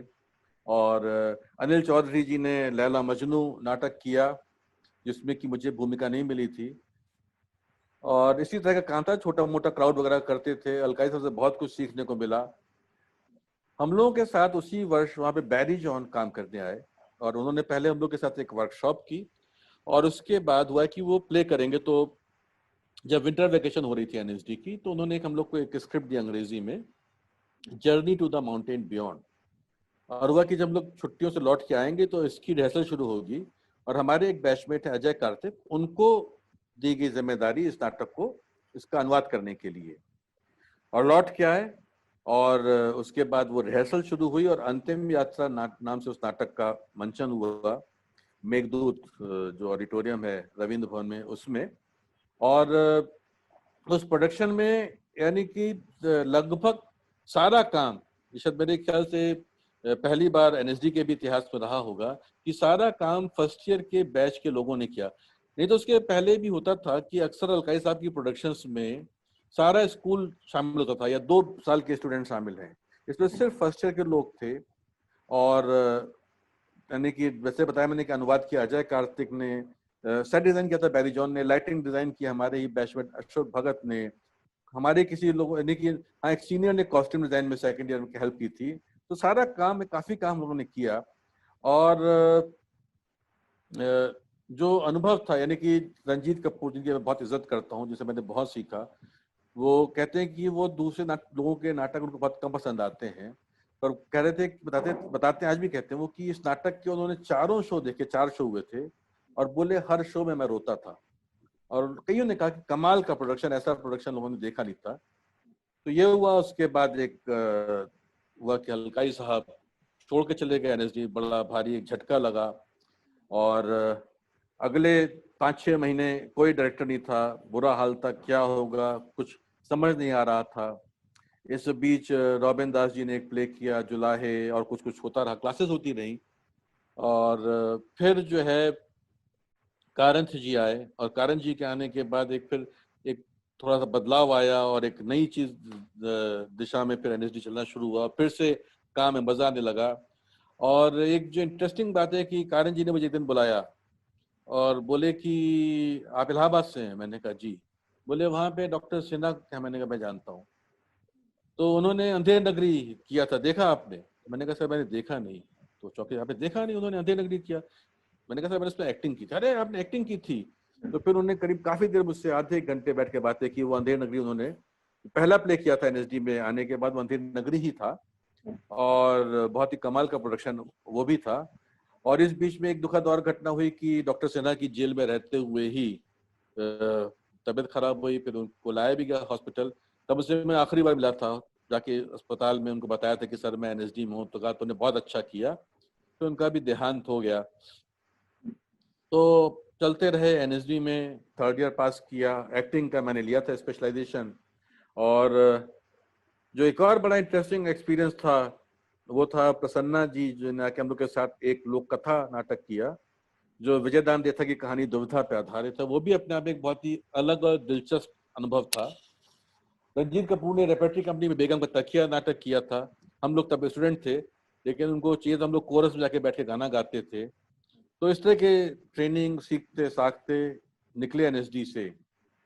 और तब ये प्रयास था कि जो निकलते हैं, पास आउट होते हैं, उनमें से 6 स्टूडेंट्स को अप्रेंटिसशिप मिलेगी काम करने के लिए रेपेटरी कंपनी के साथ, और 2 जो स्टूडेंट हैं पास आउट हैं वो अटैच होंगे स्कूल के साथ, उसके एक्सटेंशन प्रोग्राम के साथ, और उसकी जो वर्कशॉप वगैरह होती है उसमें काम करेंगे। तो हमारे बैच में बहुत कम लोगों ने, मैं शामिल था, जिसने कि अप्रेंटिसशिप के लिए अपनी हामी दी और कहा कि मैं रेपेटरी में जाना चाहूंगा। पर कुछ ऐसा हुआ कि जिन लोगों ने हामी भरी थी उनमें जिन 2 लोगों का नहीं हुआ, उसमें एक मैं था और एक मेरे मित्र ज्ञान शिवपुरी। अब नहीं, ये बहुत कमाल का एक्टर था ज्ञान शिवपुरी, हमारा बैचमेट। तो इससे मैं बीच में एक और मुझे बात आ गई है तो मैं शेयर करना चाहूँ कि अन्नू कपूर भी हमारे बैचमेट रहे हैं, और अन्नू कपूर भी बहुत कमाल का एक्टर है, सब जानते हैं, और वो फेल हो गया था। तो मैंने सिर्फ ये बात तो फिर उसको 1 साल रिपीट करना पड़ा, वो अगले बैच में पास हुआ। तो मुझे सिर्फ इसलिए याद है कि उस जमाने में अगर आपकी परफॉर्मेंस से आपने एग्जाम नहीं दिया तो लोग एनएसडी में फेल भी हुआ करते थे। मुझे पता नहीं बीएनए में कितने लोग फेल होते नहीं होते हैं, पर अब नहीं होते एनएसडी में। तो खैर, तो ज्ञान शिवपुरी और मेरा, हम दोनों को नहीं मिली अप्रेंटिसशिप, बाकी लोगों को मिल गई। फिर मालूम चला कि एक सीट खाली हो गई है, जिस किसी को मिली थी उसने, किसी ने मना किया कि वो नहीं, लड़की थी, उसने कहा मैं नहीं आऊंगी। तो वह कि हम दोनों में टाई है, किसको दिया, तो वो ज्ञान शिवपुरी को मिल गया। मैं खाली, कुछ समझ में नहीं क्या करूं, परेशान। तो उस वक्त जो है अमाल अलाना अपने ग्रुप से, उनका ग्रुप का नाम था स्टूडियो 1, उससे खामोश अदालत जारी है नाटक कर रही थी। तो इस नाटक का बड़ा एक महत्वपूर्ण रोल रहा मेरी जिंदगी में। तो मुझे यही मेरा अजय कार्तिक बैचमेट, जिसने कि ट्रांसलेट किया था अंतिम यात्रा और जो डायरेक्शन का स्टूडेंट हो गया था, और उसने एक बहुत कमाल का प्रोडक्शन किया था अपना diploma production view from the bridge Arthur Miller का। तो वो बोला, कहने लगा, अरे यार अमाल वो प्ले कर रही है खामोश, और मैं भी उसमें एक्टिंग कर रहा हूँ, और अभी उसमें रोकड़े का रोल खाली है। मैं तो कर्णिक वो कर रहा था पोंक्षे का। बोला अभी रोकड़े का रोल खाली है, तो तुम एक काम करो, अनुपम खेर जो है हमारे सीनियर थे 1 साल, आपके यहाँ के बीएनए के चेयरमैन रहे हैं, तो वो अमाल की, जो स्कूल से निकलने के बाद वो अमाल के साथ काम कर रहे थे रेगुलर, उनको मंथली कुछ पैसे ही मिलते थे। तो बोले तुम अनुपम से बात करो। वो तो मैं जा गया अनुपम जी के पास, मैंने कहा अनुपम भाई, बोले हाँ। मैंने कहा यार मेरा तो हुआ नहीं उसमें, रेपेटरी में वो अमाल प्ले कर रही है। बोले सर मैं आज जाऊंगा, बात करूंगा। अगले दिन आए, बोले यार मैंने बात कर ली है बॉबी, ये उसका एड्रेस है अमाल का, उसके तुम घर से ले जाओ, इतने बजे कल पहुंच जाओ। तो मैं गया, वहाँ पे अमाल से मिला, उनके पति निसार से मिला, और उन्होंने भी वही काम किया। मुझे कहा ठीक है पढ़ो जरा रोकड़े का, एक आध पढ़ाया, ठीक है तुम आ जाओ कल से रिहर्सल में। तो मैंने ज्वाइन कर लिया, और उसी बीच में जब हम ये रिहर्सल कर रहे थे खामोश की, अमल काफ़ी मेहनत करती है, बहुत काम करती है, अच्छी खासी रिहर्सल करती है। तो उसी बीच में मालूम चला कि रेपेटरी में मेरा भी सिलेक्शन हो गया, यानी बुलावा आ गया कि किसी और ने भी मना कर दिया वो नहीं आएगा। तो जो है मैंने कहा, मैं गया मनोहर सिंह जी के पास, मैंने कहा सर मैं ज्वाइन तो करना चाहता हूँ लेकिन मैं ये प्ले कर रहा हूँ अमाल जी के साथ, और अब तो इसका शो होने वाला है 20-25 दिन बाद, मैं छोड़ नहीं सकता हूँ, तो मैं बाद में ज्वाइन करूँ। बोले नहीं तुम ज्वाइन कर लो, और क्योंकि तुम्हारा ये पुराना कमिटमेंट है, इसको हम लोग ऑनर करेंगे इस कमिटमेंट को, और ये कि तुमको यानी कि इतने बजे तक, जब तक तुम्हारी रिहर्सल नहीं हो तुम यहाँ पे रहोगे, उसके बाद तुम चले जाया करना। तो इस तरीके से मैं रेपेटरी में भी रहता था और इसकी करता था रिहर्सल। फिर इसके शोज हुए खामोश के, और एक तरह से मेरा पहला प्रोफेशनल असाइनमेंट था कि उसके बाद जब खत्म हुआ तो मुझे एक लिफाफा दिया उन्होंने, निस्तार जी ने, कि ये तुम्हारा फीस है। तो मुझे बड़ी खुशी हुई कि पहली बार नाटक में काम करने के, एक्टिंग करने के पैसे मिले। तो खैर उसके बाद मैं रेपेटरी में रहा 1 साल, और रेपेटरी में रहते हुए ही पता नहीं मैंने और हम लोग कुछ साथियों ने तय किया कि यार हम लोग रेपेटरी में कभी, जो तब 3 होते थे grade, C grade, B grade, A grade, तो आपको सी के लिए अप्लाई करना पड़ता था। तो हमने कहा अप्लाई नहीं करेंगे। मुझे उस बीच में मुख्यमंत्री नाटक था रंजीत कपूर का, उसमें एक बहुत इंपॉर्टेंट रोल मिल गया था, और उसके शो बहुत होते थे मुख्यमंत्री के। तो हमने कहा हम बतार कैजुअल काम करेंगे, पैसे दोनों के लगभग बराबर हो जाते हैं, 800 मिलते हैं सी ग्रेड में, इस पे 600 रुपए मिलते हैं कैजुअल में, तो पैसे मिलेंगे, हमारे पास ये छूट है कि हम बाहर भी काम करें। वो चस्का लग गया था बाहर के थिएटर में काम करने का, दिल्ली के। तो फिर उसके बाद जो है मैं 2-3 साल तक अगले रेपर्टरी कंपनी में बतौर कैजुअल आर्टिस्ट काम करता रहा और बाहर अपनी फ्रीलांसिंग चलती रही। इस बीच में मैंने आमाल के साथ एक और प्ले में काम किया, आषाढ़ का एक दिन में निक्षेप का रोल किया। रंजीत कपूर जी ने किया एक रुका हुआ फैसला, उसमें मैंने जूरी नंबर 2 की भूमिका निभाई। और उसी बीच में उन्होंने एक घोड़ा 6 सवा नाटक किया रंजीत कपूर ने। तो इस तरह से कुछ कुछ हम लोग प्ले करते रहते थे और भी कुछ प्लेज में काम किया। और रेपेट्री का पहला टूर गया विदेश का, तो उसमें भी मुझे यानी कि कैजुअल आर्टिस्ट नहीं लिए जा रहे थे, लेकिन मुझे और रवि झाकर हम दोनों को लिया गया, क्योंकि एक तो हम लोग कुछ काम कर रहे थे और मुझे जो है उसमें tour manager, assistant tour manager भी बना दिया गया था। तो इस बीच में हाँ, चोपड़ा कमाल नौकर जमाल किया था बेनेविट्स जी ने, जिसमें मैं स्टेज मैनेजर था। तो वो भी एक अपने आप एक बड़ा इंटरेस्टिंग तजुर्बा था। और अमाल जी ने ये किया प्ले महाभोज। तो खैर, अच्छा हुआ क्या था कि मेरी जो यात्रा में एक चीज छूट गई है, और लेखन वाली बात, कि जब ये अंतिम यात्रा नाटक का अनुवाद होके आया था तो उसको हुआ कि इसमें कुछ काम करना है इसके अनुवाद पे। तो उसमें मैं भी शामिल हो गया था और अलकारी साहब के गाइडेंस से हम लोग काम करते थे। मैं, अजय कार्तिक, वागीश कुमार सिंह, हमारे एक और बैचमेट। और उसके बाद जब अलकारी साहब चले गए थे छोड़ के एनएसडी, तो उनके बर्थडे पे एक बार मैंने और ज्ञान शिवपुरी और युवराज शर्मा, मेरे एक और बैचमेट, हम उनको उनका एक बर्थडे ग्रीटिंग कार्ड भेजा था। तब वो विदेश में थे, इंडिया में नहीं थे। छोड़ने के बाद एनएसडी वो करीब 2 साल तक लौट के इंडिया, शायद या 1.5 साल तक नहीं आए थे। तो उसका जब अलकारी साहब का जवाब आया हम लोग के उस ग्रीटिंग कार्ड का, एक छोटा सा पोस्ट कार्ड था, पिक्चर पोस्ट कार्ड, तो उसमें उन्होंने तीनों के लिए 3-3, 4-4 लाइन लिखी थी। उसमें उन्होंने मुझे लिखा था कि आप अपने राइटिंग के उस पर काम करिए। तो उससे मुझे एक ये मिला कि इंसेंटिव के अलकारी साहब ने कहा है तो मुझे काम करना है। तो जब हम 3rd ईयर में थे तो बैरी जॉन ने प्ले किया हेडा गैबलर, इब्सन का, मुझे पता नहीं 150वीं या कौन सी जयंती थी उसमें। तो उसमें फिर मैंने, अजय कार्तिक और वीके, हम तीनों ने मिलकर उसका अनुवाद किया। तो मेरा पहला वो अनुभव था। और उसके बाद रेपेट्री कंपनी में भी जब बैरी जॉन ने द फूल किया तो उसमें भी उसके अनुवाद में मैं थोड़ा हेल्प करने में शामिल था।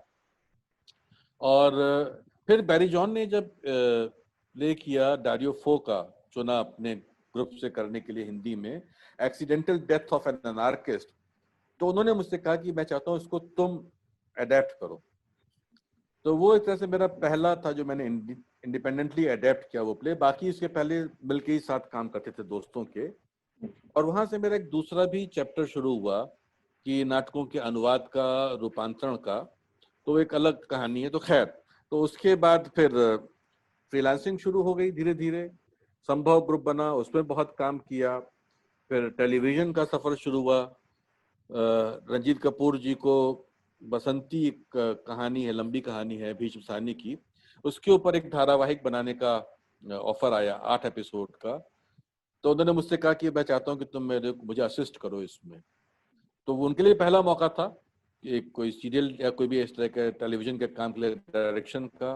मेरा भी काम पहला मौका था, हमने खूब सीखा उससे।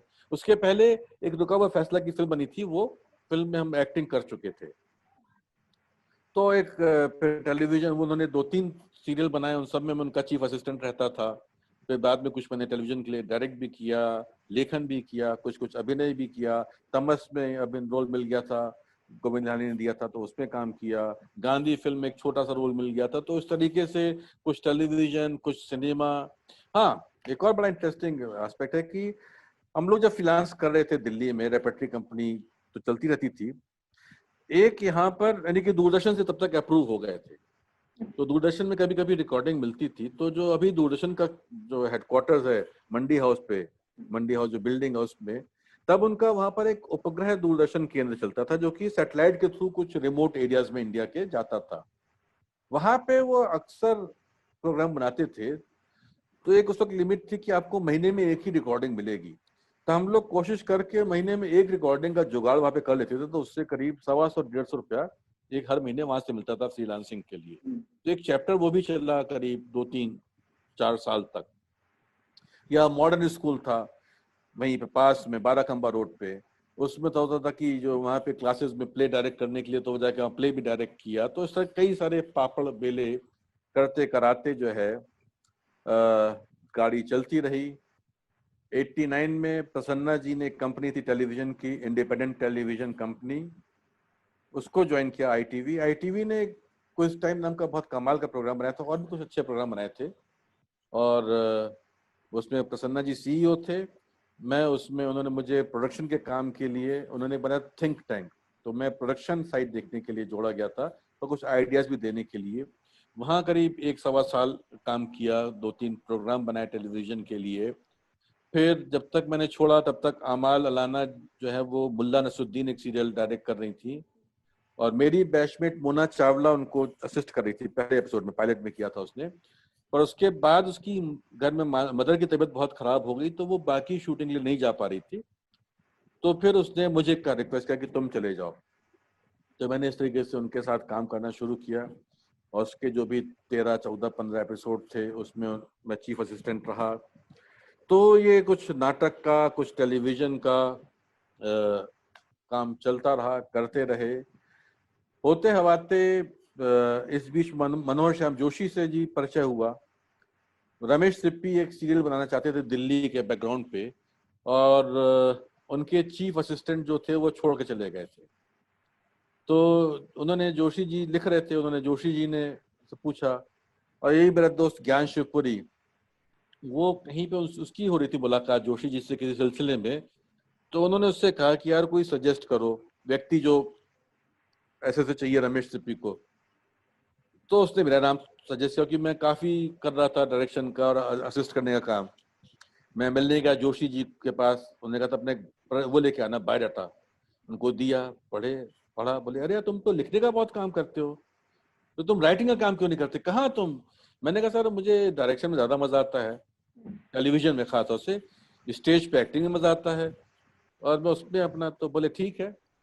तो रमेश जी से मुलाकात भी की लेकिन कुछ तो वो सीरियल बनाई नहीं, तो इसलिए वो मामला रह गया। तो उसके बाद एक बार जोशी जी ने एक डॉक्यूमेंट्री बनाई थी, उत्तराखंड का बदलता चेहरा, उसमें मैं उनके साथ मैंने काम किया, बनवाया उसको। तो मनोहर श्याम जोशी का फोन आया कि भाई कमल हसन जो है वो दिल्ली आ रहे हैं, एक फिल्म बना रहे हैं और उन्हें कुछ लोकेशंस देखनी है, तो तुम जरा मदद करोगे। मैंने कहा हाँ कर देंगे। तो उन्होंने कहा ठीक है। तो एक दिन तय हुआ, उनका फोन आ गया मेरे पास लैंडलाइन फोन आ गया था तब तक कि भाई हम निकल रहे हैं यहाँ से और तुम अपने घर के बाहर जो, मैं रहता था लोधी रोड में साईं बाबा मंदिर के पास दिल्ली में, तो बोले वो मंदिर के पास आके मिलो मुझे। तो मैंने खड़ा हो गया, कुछ देर में आए तो पहली मुलाकात हुई कमल हसन जो कमाल के अभिनेता हैं उनसे। और हम लोग कुछ पुरानी दिल्ली में उनको देखनी थी हवेलियां, वहां ले गए। उनको एक सोडा बॉटल की फैक्ट्री देखनी थी, वो तो नहीं दिखा पाया मैं। और उसके बाद जो है उनको ये जहाँ पे गांधी जी का एसोसिएशन हुआ था 30 जनवरी मार्ग, वहाँ पे बिरला हाउस ले गए वगैरह, घूमे घामे उनके साथ एक दिन। और कुछ ने कहा कि यार ये, उन्होंने कहा कि मैंने ये फोटोग्राफ्स बोली इनको आप करवा देंगे और कुछ पैसे दिए इसका खर्चा, तो मैंने कर दिया।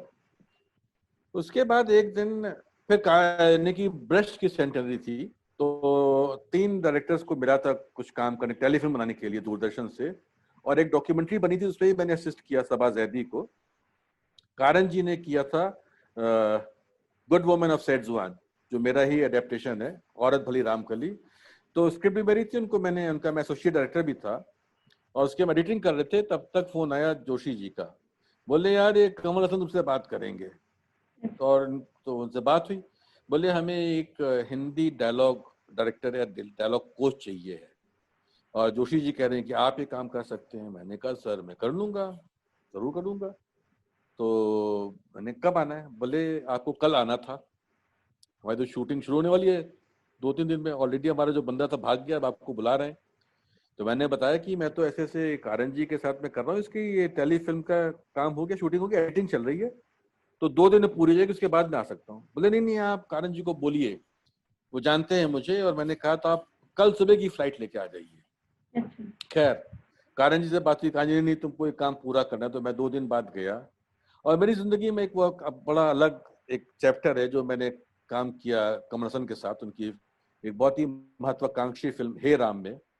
और जोशी जी का ये होता है कि उन्होंने मुझे इसलिए फंसाया था इस फिल्म में, या मुझे काम दिलाया था कि वो जा रहे थे अपने बेटे के पास अमेरिका अगले 5-6 महीने के लिए। तो उन्होंने ये भी कह दिया कमल हसन से कि अगर इसमें कहीं कोई डायलॉग वायलॉग चेंज करना होगा, ठीक ठाक करना होगा, तो ये बॉबी कर देगा, ऐसे आता है, मैं जानता हूँ इसने, उनके लिए मैंने कुछ लिखा भी था जोशी जी के लिए। तो बोले कर देगा, क्योंकि मैं तो अमेरिका में रहूंगा तो मैं तो नहीं कर पाऊंगा। तो मैंने फिर उसमें उनके साथ मैं जुड़ा, पहली बार एक तरह से एक फीचर फिल्म में, उस लेवल की फीचर फिल्म में काम किया, जो कि ऑस्कर में भी भेजी गई थी। और कुछ सीन्स के डायलॉग, यानी कुछ सीन्स भी लिखे, कुछ चीज के, क्योंकि होता था कि अक्सर कमल हसन आते थे शूटिंग पे, स्क्रिप्ट उन्हीं की थी, तो वो काफी चेंज करते थे, तो मुझे उस वक्त वहीं पे डायलॉग वगैरह हिंदी के बनाने पड़ते थे। तो अनऑफिशियली मैंने उसमें करीब 30% या 40% मेरा भी योगदान है हेराम के डायलॉग में। और कमाल की फिल्म है, कमाल का अनुभव है। फिर उसके बाद कमल हसन ने मुझे एक और, अपनी अगली एक फिल्म थी उनकी, जो कोई और बना रहा था, आला वंडान, उसमें भी स्क्रिप्ट कमल जी की थी और वो एक्टिंग कर रहे थे, डबल रोल, अभय नाम से आई थी हिंदी में।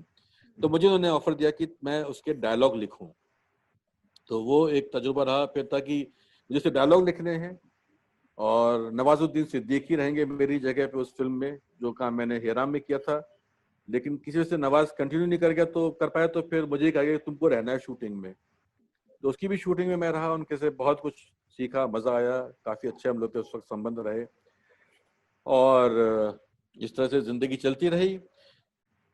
फिर मेरे बड़े अच्छे मित्र हैं देवेंद्र राज अंकुर, उनके साथ मैंने बहुत काम किया, बहुत कहानियां की उनके साथ, वो एनएसडी के डायरेक्टर हो गए थे। तो उन्होंने एक बार कहा कि भाई हमारे को एक यहाँ पे ड्रामेटुर्ग की जरूरत है एनएसडी में, क्या आप आने में इंटरेस्टेड होंगे? उन्हें क्या काम करना? बोले ये जो तुम करते रहते हो रिसर्च टाइप का, लिखने में पढ़ने का कुछ। मैंने कहा आ जाते हैं। तो शायद सन 2002 में मुझे एनएसडी में बुलाया गया बतौर ड्रामाटुर्ग किया, लेकिन फिर उसका से बहुत सारे काम करता रहा हूँ। आजकल मैं वहाँ पे पब्लिकेशन देख रहा हूँ। तो और यानी कि नाटक करना, लिखना, अनुवाद करना, कभी मौका मिल जाए तो टेलीविजन सिनेमा करना, ये मेरी एक रंग यात्रा है। सर अगर मैं सही हूँ तो आप एनएसडी के एक्सटेंशन प्रोग्राम से भी जुड़े हुए हैं। मैं यानी कि उनकी कुछ वर्कशॉप वगैरह में जाता रहा हूँ काम करने के लिए, लेकिन ऑफिशियली अगर कहा जाए कि मैं उनके किसी उसमें रहा हूँ पोजीशन में, तो ऐसा नहीं है। यानी अगर वैसे कहा जाए कि हाँ मैं एनएसडी में हूँ, तो मैं हर एक डिपार्टमेंट से जुड़ा हुआ एनएसडी के जो होते रहते हैं। लेकिन मैं समझा नहीं, अगर आपका और तरीका है पूछने का सवाल कि मैं कुछ ऑफिशियल कैपेसिटी में जुड़ा, तो वैसा नहीं रहा। नहीं, ऑफिशियल कैपेसिटी की बात नहीं कर रही, क्योंकि आप जुड़े हैं तो उनके कुछ ऑब्जेक्टिव्स होंगे, कुछ अचीवमेंट्स होंगे, बिल्कुल अचीवमेंट्स होंगे, उनके बारे में अगर आप कुछ बता पाए। एक्सटेंशन प्रोग्राम के? जी सर। देखिए, जो एनएसडी का एक्सटेंशन प्रोग्राम है, इसकी शुरुआत कारण जी के जमाने में हुई, और मेरे ख्याल से कारण जी का भी आइडिया था, और बंसी कौल का भी था, कि बंसी कौल जी का भी, कि एनएसडी का एक ऐसा विंग हो, क्योंकि सब लोग नहीं आ पाते हैं एनएसडी में एडमिशन ले पाते हैं। एक तो 3 साल का कोर्स है, बहुत लिमिटेड सीट्स हैं, और इसलिए जो है तो हम लोग वर्कशॉप्स करें अलग अलग हिस्सों में हिंदुस्तान के जाके। तो पहली वर्कशॉप मेरे ख्याल से मदुरई में हुई थी 1978 में। बंसी कौल जी कैंप डायरेक्टर थे, और उस जमाने में लंबी 3-4 महीने की एक वर्कशॉप होती थी, जिसमें कि आप काफी कुछ जो है सिखा पाते थे स्टूडेंट्स को, और कम से कम एक प्रोडक्शन होता था। इस तरह का चलता रहा। फिर धीरे धीरे जैसे होता कि जब डायरेक्टर आते हैं तो अपने तरीके से चीजों को बदलते हैं। उसके बाद जो एक बहुत लंबे अरसे तक जो एक्सटेंशन प्रोग्राम का एक स्वरूप रहा, जिसमें कि वो 3-4 तरह की वर्कशॉप करते थे। एक होती थी प्रोडक्शन ओरिएंटेड वर्कशॉप, जिसमें कि वो किसी भी शहर में जाएंगे, चाहे वहाँ किसी लोकल ग्रुप के साथ या कोई भी गवर्नमेंट बॉडी के साथ, या एनएसडी अपने आप एक वर्कशॉप करेगा, और जिसमें कि यानी कि उसमें भी 2-3 तरह की होती थी कि रेजिडेंशियल वर्कशॉप की, जिसमें उस राज्य के आसपास के लोग आके रहेंगे, वहीं पे रहेंगे जहाँ पे वर्कशॉप चल रही है, महीने 1.5 महीने, और उसमें उनके साथ क्लासेस होंगी, और बाद में वो वर्कशॉप जो है प्रोडक्शन में कल्मिनेट होगी। या ऐसी भी वर्कशॉप होती है जो किसी टेक्निकल सब्जेक्ट के ऊपर है, या टेक्निकल सब्जेक्ट्स के ऊपर की लाइटिंग, मेकअप, कॉस्ट्यूम डिजाइन, इस तरह की चीजें सिखाई जाएंगी। स्क्रिप्ट राइटिंग की भी वर्कशॉप्स कुछ एनएसडी ने ऑर्गेनाइज की है, डायरेक्शन पे वर्कशॉप्स होती रही हैं। तो इस तरह का जो है, और एनएसडी की वर्कशॉप सिर्फ हिंदुस्तान में नहीं हुई है एक्सटेंशन प्रोग्राम की, हिंदुस्तान के बाहर भी जाकर के इन्होंने खास तौर से मॉरिशस मॉरिशस कह रहे हैं, मालदीव में जाके वर्कशॉप्स की हैं, श्रीलंका में जाकर के वर्कशॉप्स की हैं, और शायद नेपाल में भी जाके वर्कशॉप्स की हैं। मेरे पास उस तरह के डेटा नहीं है। और एक्सटेंशन प्रोग्राम जो है उसका ही एक हिस्सा बना बाद में कि इन्होंने कुछ इंस्टीट्यूशंस को, जो लोग चाहते थे कि हम अपना एक अगर ड्रामा स्कूल या उस तरह का कुछ एक बनाना चाहें, तो उनको उस तरह की हेल्प देना कि उसमें उनको एक्सपर्ट्स भेजना टीचिंग के लिए, जिनकी की फीस एनएसडी देगा। तो उस तरीके से जो हमारे यहाँ के एक पास आउट है बहरुल इस्लाम, उन्होंने अपना जो सीगल उनका थिएटर ग्रुप है गुवाहाटी में, उन्होंने अपना वहाँ पे एक ड्रामा इंस्टीट्यूट टाइप का शुरू किया। उसके लिए एक्सटेंशन के द्वारा उसकी उनकी मदद की गई। ऐसे ही जो इस वक्त एनएसडी के प्रभारी निदेशक हैं सुरेश शर्मा, ये हिमाचल प्रदेश में मंडी में काम कर रहे थे और उन्होंने इस तरह का एक संस्थान बनाना चाहा, तो इनको भी शुरू में 1-2 साल तक एनएसडी ने उस तरह की मदद की। और भी पूना में भी मेरे ख्याल से किसी की मदद की गई थी। मेरे पास वही ना कि क्योंकि मैं एक्सटेंशन से उस तरह से नहीं जुड़ा हूं, तो मेरे पास उतने डिटेल नहीं है। तो इस तरह के काम किए, और एक्सटेंशन प्रोग्राम की कई सारी वर्कशॉप से जो लोग निकले, उनमें से कईयों का एडमिशन भी बाद में एनएसडी में हुआ। और जैसे मैंने लखनऊ में एक वर्कशॉप की थी यूपी संगीत नाटक एकेडमी के साथ मिल करके। अब उसमें जो हमारे यहाँ के कुछ ट्रेंड लोग थे, मैं देख रहा हूँ कि वो एक श्रीधर करके है, वो आता रहता है, टेलीविजन सिनेमा में आ रहा है, फिल्में कर रहा है। एक और एक्टर है जो ये क्या क्या भाभी जी वाला कौन सा, उसमें जो पुलिस का बनता था, गप्पू सिंह ऐसे कुछ नाम का करेक्टर करता है, वो अपने आप उसे करेक्टर के नाम पे एक और सीरियल शुरू हो गया। तो बड़ी खुशी होती कि ये लोग इस ट्रेनिंग से निकल करके और भी क्या सीखा होगा, ये नहीं कि उसी वर्कशॉप सीखा, उसके बाद भी उन्होंने काम किया होगा, शायद और वर्कशॉप्स की होंगी, पर उन्होंने कोई एकेडमी या इंस्टीट्यूट ज्वाइन नहीं किया, कोई ड्रामा स्कूल ज्वाइन नहीं किया, और इसी तरह की ट्रेनिंग से निकल करके वो आज वहां पहुंच रहे हैं। तो इस तरह के भी अचीवमेंट है। मुझे लगता है कि मैं आपके सवाल का जवाब दे पाया हूँ। जी सर, बिल्कुल। एक थिएटर, चूंकि आप काफी सालों से थिएटर से जुड़े हुए हैं, तो उससे रिलेटेड मेरा एक प्रश्न है कि थिएटर में जैसा आपने बताया, आप बता भी रहे थे अपने बचपन की बात, कि पहले भी टिकट बेचने पड़ते थे, लोग मिलते नहीं थे, दर्शक मिलते नहीं थे। आज बड़े शहरों में जो बहुत स्टार्स वगैरह को लेके काम हो रहे हैं, वो हाउसफुल जाते हैं, वरना आज भी टिकट्स या तो फ्री में दे दिए जाते हैं, पासेस दिए जाते हैं, या बहुत कम पैसों में दे दिए जाते हैं। तो उसका मतलब थिएटर को ऑडियंस के लिए आज भी थोड़ा सफर करना ही पड़ रहा है। उसके बारे में आप क्या कहना चाहते हैं? उसमें सुचित्रा, मैं ये बात कहना चाहूंगा कि जब इलाहाबाद में थिएटर करना शुरू किया, और हम लोगों ने जब फिल्मोथेरेपी क्लब में काम करने शुरू किया, तब हम लोग शायद उतना पैसों को लेकर के ठीक है टिकट बेचते थे, तो जितने टिकट बिक गए, और नहीं बिके तो कुछ अपना फ्री में भी लोग आ गए। कहीं से हम लोग निकालते थे जो ब्रोशर या सोवनियर, उसमें विज्ञापन इकट्ठा करके और उसके पैसे निकाल करके ऐसे काम करते थे। जब मैं प्रयागराज में जब पहुंचा और डॉक्टर सिन्हा के सानिध्य में रहा, तो जो बातें कुछ सीखने को मिली, उनमें से एक ये था कि हमें थिएटर की ऐसी ऑडियंस बनानी है जो टिकट खरीद के नाटक देखने आए, और इसके लिए पासेस नहीं बांटे जाएंगे। जो लोग काम करते थे, जैसे मैं उन ग्रुप में काम करता था प्रयाग रंगमंच में, तो देखिए उसमें सिर्फ आपको एक नाटक के एक शो के 2 पास मिलेंगे। मेरा परिवार बड़ा है, जैसे मैंने बताया, हम लोग 5 भाई हैं, माता पिता। तो अगर मैं चाहता था कि मेरे घर के सारे लोग नाटक देखने आए मेरा, तो मुझे बाकी लोगों के लिए टिकट खरीदना पड़ता था। तो और ये था कि आपको टिकट बेचना है, आपको ऑडियंस, यानी कि अभी स्थिति वो नहीं है कि लोग आके वहां पे जो आपका ऑडिटोरियम है वहां पर टिकट खरीदेंगे, तो ऑडियंस को लाग लेके आना है। पर हमें धीरे धीरे वो स्थिति लानी है कि लोग वहां पर आकर के टिकट खरीदें। और ये भी एक बड़ा अचीवमेंट था कि जब हम लोगों ने खामोश किया, तो ये होता कि मीटिंग में इस बार गेट सेल इतने टिकटों की हुई, इतने पैसे मिले। और जब दूसरी बार किया, बहुत बड़ा सवाल और थी पुलिस, तो वो और बढ़ गई थी संख्या। क्या हो रहा है कि जो मैंने अभी कुछ दिन पहले भी किसी इसी तरह के कार्यक्रम में कहा कि एक तो ये जो प्रोडक्शन ग्रांट और रेपेटरी ग्रांट की वजह से जो बहुत बड़ा नुकसान हुआ है हमारे थिएटर का, क्योंकि आपको पैसे का आपका जो कमी है वो पूरी हो रही है। तो आप टिकट बेचने, टिकट उसका शायद मेरे ख्याल ऐसी कुछ शर्त भी होती है कि आप टिकट नहीं बेचेंगे, मुझे पता नहीं ऐसी, क्योंकि हमने आज तक कभी ग्रांट ली नहीं, पर मैं देखता हूँ कि अधिकतर जो नाटक होते हैं वो फ्री में होते हैं। तो आपका तो काम चल रहा है, लेकिन जो एक टिकट खरीद के नाटक देखने की जो एक आदत बनानी चाहिए थी ऑडियंस की, आप नहीं बना रहे हैं। और उसकी वजह से हो क्या रहा है कि थिएटर इन जनरल सफर कर रहा है। फ्री की ऑडियंस के लिए, जैसे उस वक्त भी होती थी बात कि अगर आप फ्री में नाटक दिखाते हैं तो उसके लिए लगता भी है ये तो फ्री की चीज, उसकी कोई वैल्यू नहीं होती है। जब आप उसी चीज के लिए आप पैसे खर्च करते हैं, चाहे आप 2 रुपया, 5 रुपया, 10 रुपए, आप कुछ भी खर्च करेंगे, जब आपकी जेब से कुछ जाता है तो आपको लगता है कि यार ये मैंने इतने पैसे खर्च किए हैं, इसको मैं देखूं। और अगर उनको पसंद नहीं आए तो वो आपको क्रिटिसाइज भी करेगा तब कि भाई आपने क्या, आपने मुझसे पैसे लिए थे, आपने मुझे कैसी खराब चीज दिखाई। तो आपको उसके लिए भी तैयार रहना पड़ेगा कि आप उससे अपनी क्वालिटी को इम्प्रूव करें।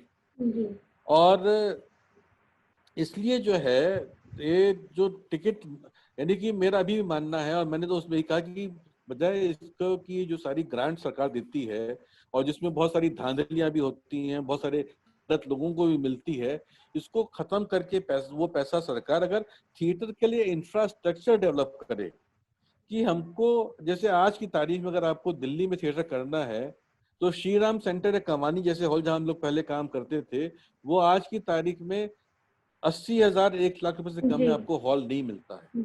हमने पिछले कितने सालों से दिल्ली में अपना शो करना बंद कर दिया, हम नहीं अफोर्ड नहीं कर सकते क्योंकि हमको ग्रांट मिलती नहीं है। अगर आप इसके बदले से हॉल ऑडिटोरियम बनाएं जो कि 1000, 2000, 3000 रुपए में, जो भी एक बेसिक बहुत ही मामूली से खर्चे में संस्थाओं को उपलब्ध हों, जहाँ पे कि सारी तरह की सुविधाएं उपलब्ध हों, मौजूद हो, मुहैया कराए सरकार, जिससे कि उस तरीके से आप नाटक को प्रमोट करें और लोग टिकट बेच के नाटक देखने आए, टिकट खरीद के नाटक देखने आए, और ग्रुप भी टिकट बेचे।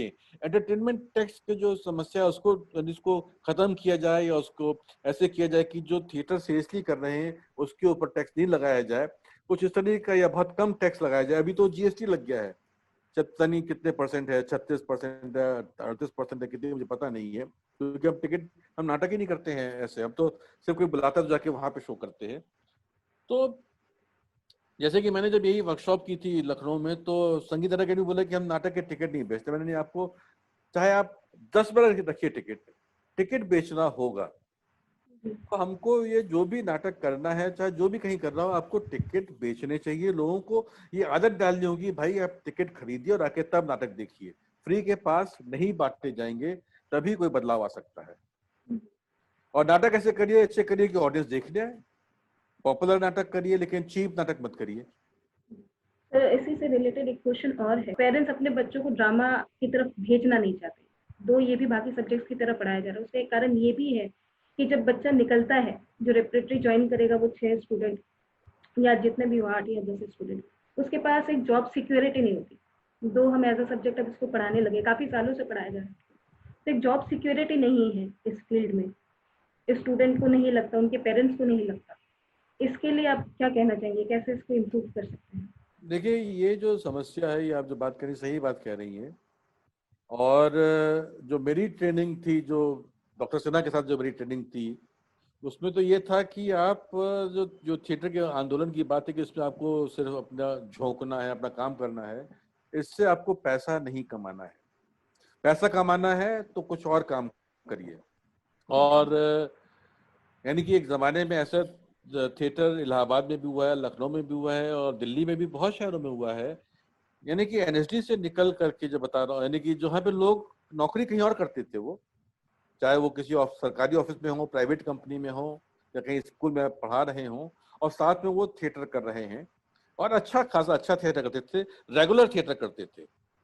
इलाहाबाद में जो है, आपके यहाँ लखनऊ में सूर्यभन कुरशेर जिंदगी भर नौकरी करते रहे, थिएटर करते रहे, ऐसे बहुत सारे उदाहरण हैं।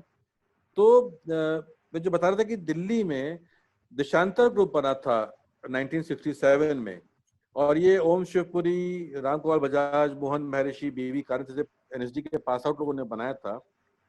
और ये सब लोग, क्योंकि पैसा नहीं था थिएटर में, इनको उससे देशांतर से इनकी रोजी रोटी नहीं चलती, तो ये लोग, अधिकतर लोग जो है वो पढ़ा रहे थे, स्कूलों में टीचिंग का काम करते थे, क्योंकि उसमें फायदा थे कि आपने 2-2:30 बजे तक, 3 बजे तक आप टीचिंग से फ्री हो गए, उसके बाद आपके पास टाइम है कि आप अपने थिएटर के लिए आप डिवोट करें। और अक्सर ऐसा भी हुआ कि जैसे कि आप वहां पर नाटक ही पढ़ा रहे हैं स्कूल में, ये भी हुआ। तो या हम लोग जब संभव ग्रुप बनाया है 1984 में, तो हम लोगों को संभव से पैसे नहीं मिलते थे। हम लोग नाटक करते थे, यानी कि हम लोग उससे पैसे लगाते थे। कभी हुआ कोई स्पॉन्सर शो हुआ तो उसका 100 रुपया मिल गया, हर एक आदमी को 100 रुपया मिला। तो हम लोग उसमें यानी कि अपने पैसे कमाने के लिए, चाहे मैं राइटिंग से कमा रहा हूँ, चाहे मैं टेलीविजन से कमा रहा हूँ, तो हम कोई और जरिया अपनाते थे। और अब तो मेरे ख्याल से इतनी सारी चीजें हो गई हैं, इवेंट्स आ गए हैं, वेब सीरीज हो रही हैं, तो आप सिर्फ ये सोचिए कि हम थिएटर करके ही पैसे कमाएंगे, इसके बजाय हमको शायद अपनी सोच बदलनी होगी। हाँ, थिएटर से पैसे मिले, ये बहुत ही आदर्श स्थिति है। अगर ये बहुत ही अच्छा हो कि मैं सिर्फ नाटक करूं और मैं उससे इतना कमा लूं कि मैं एक ठीक ठाक जिंदगी बिता सकूं, लेकिन जब तक ये मुमकिन, वो तभी होगा। ऐसा नहीं, ऐसा असंभव है, ये संभव है। वेस्ट में कितने लोग हैं जो सिर्फ थिएटर पे ही सरवाइव कर रहे हैं, सिर्फ थिएटर कर रहे हैं, उससे कमा रहे हैं और उससे वो जी रहे हैं। हमारे महाराष्ट्र में, बंगाल में, कर्नाटक में, ऐसे असम में बहरुल इस्लाम है, थिएटर कर रहे हैं, और शायद मुझे पता नहीं वो ग्रांट भी ले रहे हो, लेकिन काम कर रहे हैं। तो आप यानी कि आप उस स्थिति को अचीव कर सकते हैं। और बात वही है कि जो वेस्ट का मैंने एग्जांपल दिया, या महाराष्ट्र का है या बंगाल का है, वहां पर दर्शक जो है वो टिकट खरीद के नाटक देखता है, और उस टिकट के पैसे से ही उनकी जीविका चलती है, जो लोग काम कर रहे हैं। तो हमें उस स्टेज पे, लेकिन हमें टाइम लगेगा, उसके लिए मेहनत करनी पड़ेगी। सर, एक क्वेश्चन और पूछना चाहूंगी। बहुत सारे प्लेज ऐसे लिखे हैं, बहुत सारे टेक्स्ट ऐसे हैं जो गरीब लोगों पे लिखे गए, इकोनॉमिकली बैकवर्ड लोगों पे लिखे गए हैं, या जो भी विषम परिस्थितियों में रह रहे हैं ऐसे लोगों पे लिखे गए। लेकिन जब उनका मंचन होता है तो हम ऐसे ही लोगों को ऑडियंस में नहीं पाते जो जिन पे वो कहानियां लिखी गई। जबकि आज देश का ये ट्रेंड है कि एक गरीब से गरीब इंसान भी भले ही 6 महीने पैसे जमा करके जाए, लेकिन मूवी देखने चला जाता है। वो मूवी चाहे फिक्शनल हो, उसकी लाइफ पे ना हो, किसी अमीर इंसान पे लिखा हो, लेकिन देखता है। लेकिन वही इंसान उस पे लिखी हुई कहानी मंच पे देखने नहीं आता। इसके बारे में आप क्या कहेंगे सर? देखिए, इसमें 2-3 बातें हैं सुचित्रा। पहली चीज तो ये है कि आपको उस तक पहुंचना पड़ेगा। अक्सर जो सिनेमा जो है वो अपने प्रचार की वजह से पहुंचता है। उसका जो जिस तरीके से उसका प्रमोशन होता है सिनेमा का, जिस तरीके से उसका प्रचार किया जाता है, यानी कि अगर फिल्म बनी है 1 करोड़ की, तो वो 1 करोड़, 1.5 करोड़, 2 करोड़ उसके प्रचार खर्च करते हैं, है ना।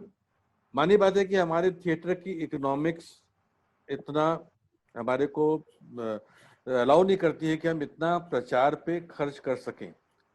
लेकिन अगर मान लीजिए कि हमने, वो लगता है कि ये नाटक है और ये इस विशेष दर्शक वर्ग के लिए नाटक तैयार किया, हमने ये प्रोडक्शन तैयार की है, तो ये हमारा काम है, वो नहीं आएगा हमारे पास, हमको उस तक पहुंचना पड़ेगा।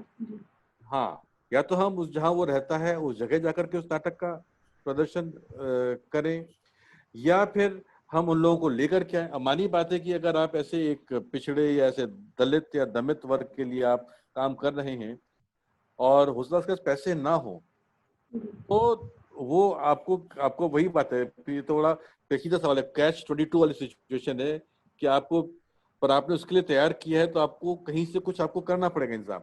दूसरी चीज ये है कि जरूरी नहीं कि हमने, अगर हम मान लीजिए कि एक नाटक हम कर रहे हैं एक ऐसे व्यक्ति के ऊपर जो कि बहुत दुखी है, बहुत अत्याचार हुआ है, कि उसी को दिखाएं हम, वो हमें उसका दुख, उसकी तकलीफ हमें ऐसे लोगों को भी दिखानी है जो कि उसके बारे में नहीं जानते हैं। हमें लोगों को उसके बारे में जागरूक करना है, बताना है कि देखिए साहब, ये हो रहा है हमारे देश में या हमारे इस प्रांत में या इस जगह पे, ऐसा किया जा रहा है और हमें इसके बारे में सोचना होगा, कुछ करना होगा। तो हमें सिर्फ उसी ऑडियंस, यानी कि जो बात है, ये थोड़ी सी कॉम्प्लिकेटेड बात है, आप समझ रही है, ठीक है। हमने जिसके लिए लिखा है, जिसका नाटक है, उस तक तो पहुंचे, लेकिन ऐसे लोगों तक भी पहुंचे या उन तक पहुंचाया जाए जिनको उसके बारे में नहीं पता है, सिर्फ वो उसी वर्ग तक सीमित ना रहे। हो सकता है ऐसे नाटक हो कि जो दूसरे वर्ग के लिए नहीं हो, लेकिन तब भी हम ऐसे कोशिश करें कि उन तक भी पहुंचाया जाए। बिल्कुल सर, कार्यक्रम के अगले चरण की ओर बढ़ेंगे। भारतीय हिंदू नाट्य अकादमी के जो वर्तमान छात्र छात्राएं हैं जो पास करके अपने करियर की ओर अग्रसर होंगे, उनके लिए आप क्या संदेश देना चाहेंगे? मैं देखिए, मेरा उनसे संदेश ये है, सिर्फ एक ही संदेश है, मैं हर एक किसी को देता हूँ कि एक तो आप जो भी काम करिए पूरी ईमानदारी के साथ करिए, पूरी सिंसियरिटी के साथ करिए, लगन के साथ करिए, और उसमें जब आप किसी काम उसको एंजॉय करिए। जब आप किसी काम को एंजॉय करते हैं, आप तभी उस काम को अच्छा कर पाते हैं। और मैं ये कहूँगा कि आपने एक ड्रामा स्कूल से ट्रेनिंग ली है, आप टेलीविजन जरूर करिए, सिनेमा जरूर करिए, आप वेब सीरीज जरूर करिए, उसमें कहीं कोई बुराई नहीं है। वो भी एक अलग तरह के कला माध्यम है और अभिव्यक्ति के माध्यम है, आपको पूरा। लेकिन आप रंगमंच को सिर्फ एक सीढ़ी, एक स्टेपिंग स्टोन मत समझिए, आप रंगमंच से भी जुड़े रहिए। अगर आप खुद आपके पास वक्त नहीं है तो आप जो है कम से कम देखने का, एक ऑडियंस का दायित्व निभाइए। हमारी दिक्कत ये होती है कि हम लोग थिएटर कर रहे होते हैं और हम दूसरे का नाटक हम लोग खुद ही नहीं देखते हैं। अगर देखते भी हैं तो हम बहुत ही क्रिटिकल होकर देखते हैं कि अच्छा इसने क्या किया होगा। हम एक आम ऑडियंस की तरीके से उसका काम नहीं देखते हैं। और हमारे पास ऐसे उदाहरण है कि नसीरुद्दीन शाह जैसे लोग हैं जो कि सिनेमा और सब कुछ करते हुए भी लगातार थिएटर कर रहे हैं। तो आप कोशिश करिए कि आप नसीरुद्दीन शाह बनिए कि जो थिएटर भी करता रहे, उसके लिए उसका भी प्यार, थिएटर के लिए प्यार रहे, और बाकी काम भी करिए। मैं यही कहना चाहूंगा, और जिंदगी में वो उन्हें सारी कामयाबी हासिल हो, सफल हो, वो बहुत अच्छे मुकाम पे पहुंचे और बहुत बढ़िया काम करें, यही मैं उनसे कहना चाहूंगा। प्रमुख सचिव संस्कृति विभाग श्री जितेंद्र कुमार जी और निदेशक भारतीय नाट्य अकादमी श्री रमेश चंद्र गुप्ता जी, जिनके संयुक्त पहल रंग समागम के माध्यम से हम आप जैसे कला जगत की विभूतियों से जुड़ रहे हैं, इसके लिए आपका एक संदेश। ये बहुत अच्छी पहल है। और देखिए, क्योंकि अभी हमारे पास हमारी बाकी सारी गतिविधियां रुकी हुई हैं, हमारे प्रोडक्शंस, नाटक नहीं हो पा रहे हैं, क्लासेस भी शायद नहीं हो पा रही हैं, तो ये एक जो टेक्नोलॉजी है उसका इस्तेमाल करते हुए एक आप इस तरह का आपने जो ये पहल की है कि आप लोगों से बात कर रही हैं, उनके बारे में जान रहे हैं और अपने छात्रों तक पहुंचा रहे हैं, ये एक बहुत अच्छी शुरुआत है। और यानी कि यही, लेकिन ये थिएटर नहीं है। और पूरी मुझे उम्मीद है कि जैसे ही ये कोरोना काल या जो है खत्म होगा और दोबारा से बहुत जल्दी हमारे वापस सारी गतिविधियां उसी नॉर्मल तरीके से शुरू होंगी, फिर नाटकों के शोज होंगे, ऑडियंस आएगी, क्लासेस होंगी, पढ़ाई होगी, है ना, ये काम होगा। लेकिन आप लोग ये कर रहे हैं, बहुत अच्छी शुरुआत है और इसके लिए बहुत बहुत बधाई मैं देना चाहूंगा आप लोगों को। आपने अच्छा काम किया है और अभिनंदन इस काम के लिए। आपने अपना इतना सारा समय दिया, मैंने आपसे फिर प्रश्न भी पूछे आपका समय लेके, आप यहाँ पे आए, अपना जीवन के बारे में आपने शेयर किया, उसके लिए बहुत बहुत धन्यवाद sir. Thank you very much. मुझे आपने मौका दिया आज बीएनए ने और आपने सुचित्रा की, मैंने एक बार अपनी जिंदगी को दोबारा जिया और उस यात्रा क्रम में, तो मुझे भी बहुत अच्छा लगा और आपसे बात करके अच्छा लगा। Thank you very much BNA और thank you very much Suchitra और बाकी सब साथी जिन्होंने इसको संभव किया, इस काम को। धन्यवाद। नमस्कार कर लूं आप। नमस्कार।